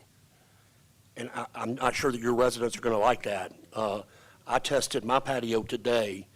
At the Cub, we turned it up as loud as it would go. On the patio, it only read 82. 25 feet off the property, I believe Corporal Blue did the decibel reader. It was 70 and under. So people live downtown, and I don't know if y'all have heard 85. 70 is probably too low.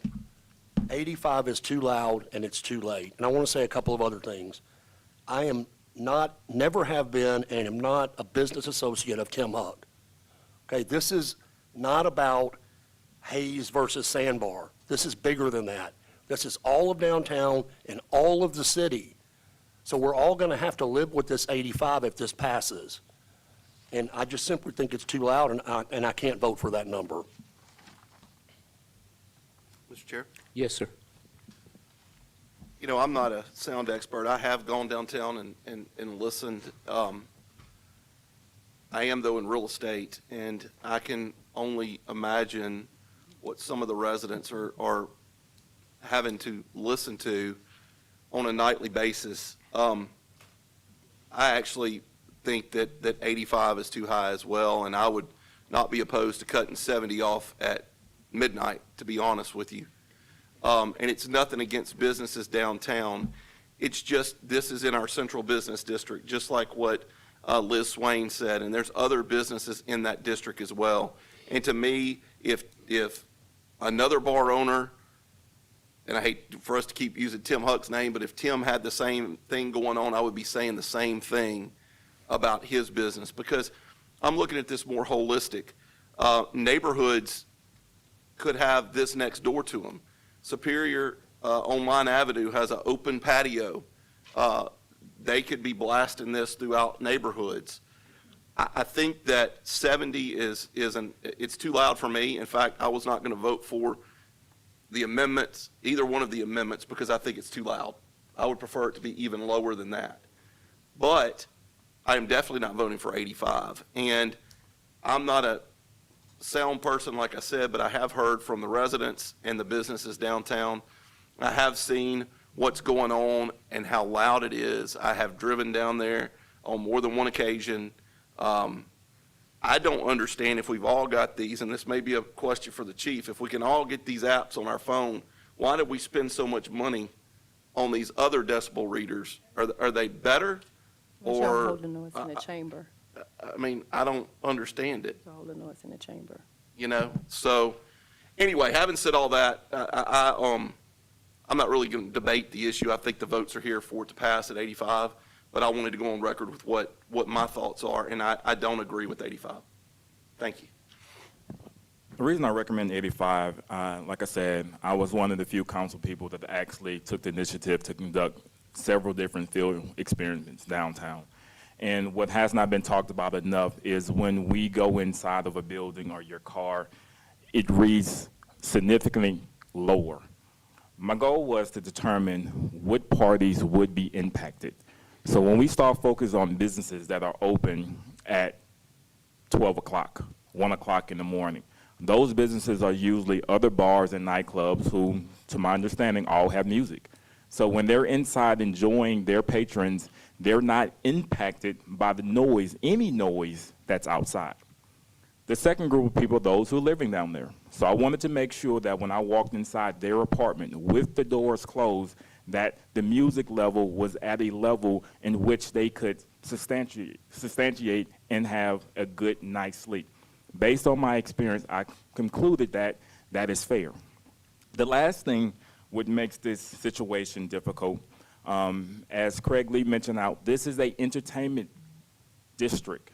We spent a lot of money promoting this as an entertainment district. That is extremely important. We get numerous of calls of conferences that want to come to Shreveport. And the question is this: what is your downtown nightlife? What does that situation look like? We lose a lot of business simply because we're not prepared to bring those crowds in and have a vibrant downtown. Liz Swain used that word vibrant. So let's talk about vibrant. Vibrant means life. It means energy, which means that's going to create sound.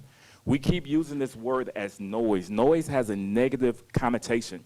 So take away noise. And my parents always say, listen to young people's music sounds like noise, because it's unwanted. But let's say this music is something that you want to hear. Let's say this downtown is a vibrant in which you visualize it. It's going to be lively. It's going to have noise. It's going to have entertainment. So it's not noise. It's people that want to hear this music. People who are going downtown to enjoy themselves are not trying to sleep. You know, so these decisions are important. I'm not looking just for today. I'm looking how this city is going to grow for the future. And downtown is going to serve as our heartbeat to bring people back, to bring the millennials back, and start getting them to leave and move away to Dallas, other vibrant cities who have quote-unquote noise downtown. Then these are the tough decisions that we have to make. Now, I am very sympathetic to the residents, so I wanted to make sure that the levels were low enough to where they're not impacted. So take this test. Turn your music up in your house to as loud as you want. Go in another room and close the door, and then determine if that's unbearable. These are the tests I did, and I feel like 85 is definitely enough. The last thing, which has not been talked about enough, what are all the exceptions to this rule? We keep saying that we want a quiet and peaceful downtown. Do you know you can get a special use permit on any day of the week? And what is the decimal level? There is none. It's not.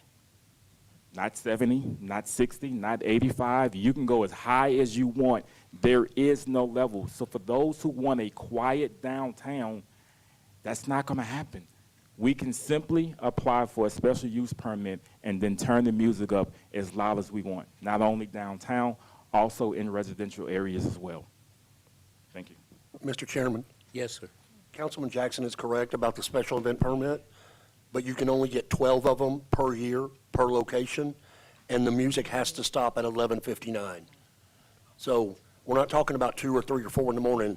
They have to stop at midnight. And one more thing for the record, calling this an entertainment district, this was just written that way by the city attorney's office. You wrote it this way, Manushka, to try to include all of the bars and restaurants, and you termed it the entertainment district, correct? Okay. The entertainment district historically has been from Commerce Street to the river, not bank buildings, not the central business district.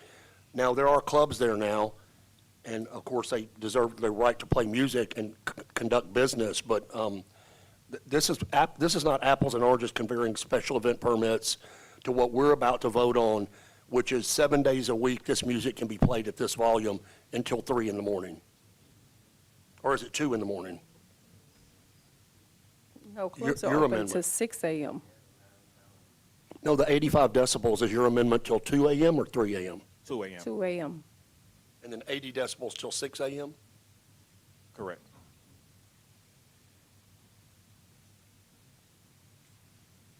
Any other discussion? Mr. Chair, if I may. Yes, sir. I think this is a quality of life issue, not only for our downtown residents, but our downtown businesses. Many of them we have heard from who actually are in agreement with lowering or maintaining a certain decibel level. They're in the business of entertainment, and entertainment does have its limitations. The decibel meters are only a tool for law enforcement, just like anything else that they use. They have discretion to use the decibel meter whenever they feel it's necessary or warranted, or they have given multiple warnings that have not been adhered to, just like anything else that they use. The downtown nightlife, it doesn't equal creating an atmosphere which is deafening. We've heard from many residents in the downtown area who purchased real estate to live in a downtown area, not just an entertainment district, but to actually start their businesses and live in the downtown area. And we owe them, who invest in us, who we're out there promoting, live, play downtown. And the last thing we want to do is to ignore their investment in downtown, and then we're stuck with empty real estate, vacant lots, and things the real estate we can't move. So I'm good with the way that it has been amended by the city attorney. I think it's reasonable. I think it's reasonable across the city. I think this is just something that we have to do to enhance that quality of life for all who live and play and work in the downtown area. If I had my way, I'd say all outside music shuts down at midnight, and then all the bars close down at 2, like everybody else. And then maybe we wouldn't have such, some of these problems that we have. But since we're not discussing that, then I'm quite okay with the way that it's been presented. Thank you, Mr. Chair. Any other discussion? If not, push the button. We're voting on amendment number 2. Or are we voting on Councilman Jackson's amendment? Yes, sir.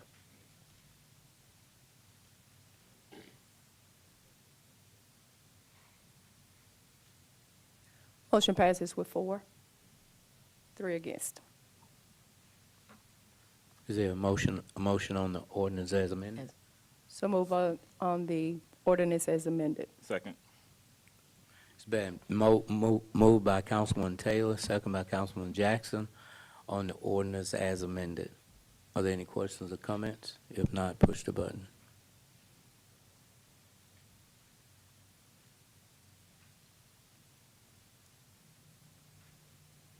Motion passes with 4. Thank you. Ordinance 111, amending the Code of Ordinances of the City of Shreveport to add an Article 12 to Chapter 78 relative to noise measurement procedures. So moved. Moved by Councilman Jackson, Second. second by Councilwoman Taylor. Are there any questions or comments? If not, push the button.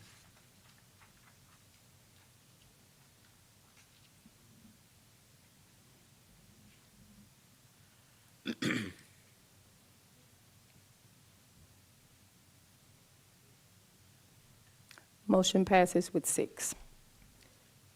Ordinance 112, declaring the public emergency in connection with the emergency repairing of the high-service pump number 1-15 at the Amos Water Treatment Plant. Moved by Councilwoman Bowman. Second. Second by Councilwoman Taylor. Are there any questions or comments? If not, push the button.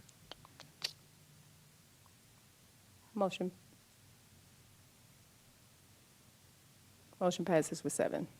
Ordinance 113, to amend various articles and sections in the City of Shreveport, Louisiana, UDC for the purpose of adding new definitions and regulations for abandoned signs. So moved. Moved by Councilwoman Taylor. Second. Second by Councilman Butcher. Are there any questions or comments? If not, push the button. Motion passes with 7. Ordinance 114, to amend various articles, and sections in the City of Shreveport, Louisiana, UDC, for the purpose of adding new queuing and vehicle stacking area requirements. So moved. Moved by Councilman Butcher, second by Councilwoman Bowman. Are there any questions or comments? If not, push the button. Still waiting.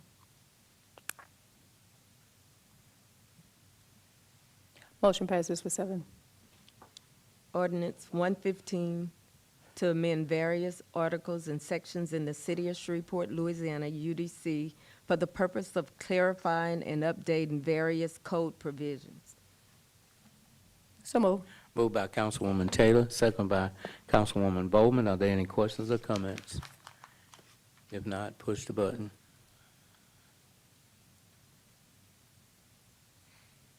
Motion passes with 7. Ordinance 116, zoning case number 23-123-C, amending the official zoning map of the City of Shreveport, UDC, by rezoning property located east side of Lake Shore, approximately 230 feet south of Dell League Drive, from Second. Moved by Councilwoman Bowman, second by Councilwoman Taylor. Are there any questions or comments? You want us to uphold this? Okay. If not, vote yes to uphold. Push the button. Voting yes, approve the zoning, or does it overturn MPC? MPC voted for it. Yeah, it approves it. Yes, sir. Miss Pinky, I want Miss to hear Pinky, those stories. she said you're good, Miss Pinky, if you don't blink your eye no more. Don't leave. Congratulations. Ordinance 117, zoning case number 23-155-C, amending the official zoning map of the City of Shreveport Unified Development Code by rezoning property located on the northeast corner of Cotton Street and McNeil Street from D-1-CBD Downtown Core Subdistrict to D1-HC Downtown Heavy Commercial Subdistrict. Mr. Chairman, Yes, sir. may I call up Make Granger a, make a Harris? motion to get it on the floor, and then we You can. have to make a motion. Okay, so moved. Second. Moved by Councilman Brooks, second by Councilwoman Taylor. Question? I Bring would up like to who? call up Granger Harris for a minute, All right. property owner. Yes, sir.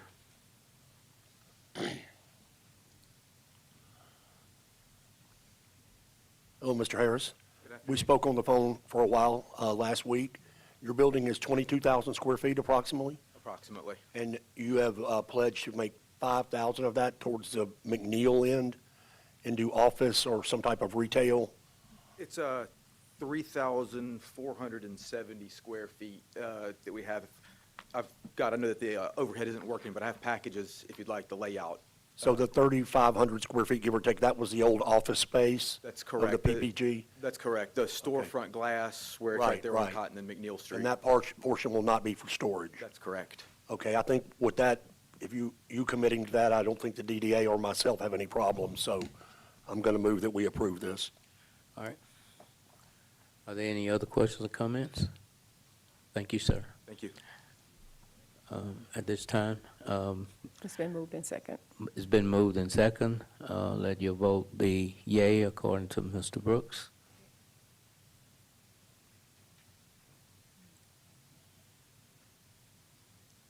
Motion passes with 7. Ordinance 118, zoning case number 23-150-C, amending the official zoning map of the City of Shreveport, UDC, by rezoning property located on the east side of Linwood Avenue, approximately 160 feet north of 83rd Street, from R-1-7 Single Family Residential District to C-1 Neighborhood Commercial Zoning District. Motion to deny. Second. Second, motion by the chair, second by Councilwoman Taylor. And my discussion is this: I cannot humanly put a dollar store in a neighborhood the way that I see dollar stores keep up their property. They don't clean them up. They're always dirty. I have to call property standards to go over and cite them, and for that, I'm asking that you would vote no. Is there any other questions? We vote nay to support you? Yes, sir. Okay. Mr. Chair, Yes, sir. I echo what you're saying. It's not just it's not in just your district or any other district. Since I've been on the council, it seems that there are a few dollar stores in this town that don't keep their stuff up. Yes, sir. And I'm constantly having to call property standards or the MPC, and until they start cleaning them up, I say we continue to do this. I agree. Yes, sir. Thank you. Mr. Chair, I support you. I am pro-business, but I support you. and I I'm support pro-business too, but I'm, what you want for your district. I'm pro-district, but I'm not pro-trash. I agree. So thank you. nobody's in the store. Thank you. Motion fails with 7 votes. Madam Clerk, is there any legislation to be tabled or removed from the table today? No, sir. We have no property standards or ABO appeal to consider today. We have the following MPC ZBA case to consider today. Madam Clerk, would you read that in the record, please? Case number 23-48C 527 is appealed by Ms. April for 527 Stoner Avenue for a special use permit site plan, approval of food truck park. All right. So moved to approve. Moved by Councilman Brooks, second by Councilwoman Bowman to approve. Are there any questions or comments? If not, push the button. Talk, I was gonna tell them to come to MLK.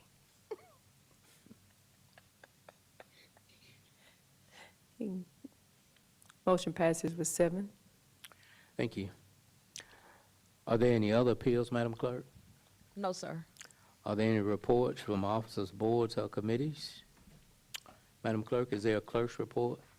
The following letter of appointment was received from the mayor's office on October 5th, 2023, and is subject for confirmation on October 24th, 2023. It's an appointment for Mr. Raymond Alley for the Shreveport Airport Authority. Thank you. Mr. Mayor, do you have any other additional communications? I do not, Mr. Chairman. Thank you. Does any council member have any additional communications? Mr. Chair, while we are watching Colorado with prime time, make sure that we cheer on Mr. Maryann Miller. That's from North Caddo Parish. He's from Vivian, Louisiana. He was their star player. So make sure we give kudos to Mr. Maryann Miller, number 14, with Colorado Buffaloes. Speaking of sports, it is Southern University and Grambling State University homecoming, so shout out to all the alumni for both schools, and don't forget to get out and vote. Please exercise your right to vote. Thank you. Executive sessions, there are none. If there's nothing else to come before this body, we're now adjourned, and I'll see y'all at the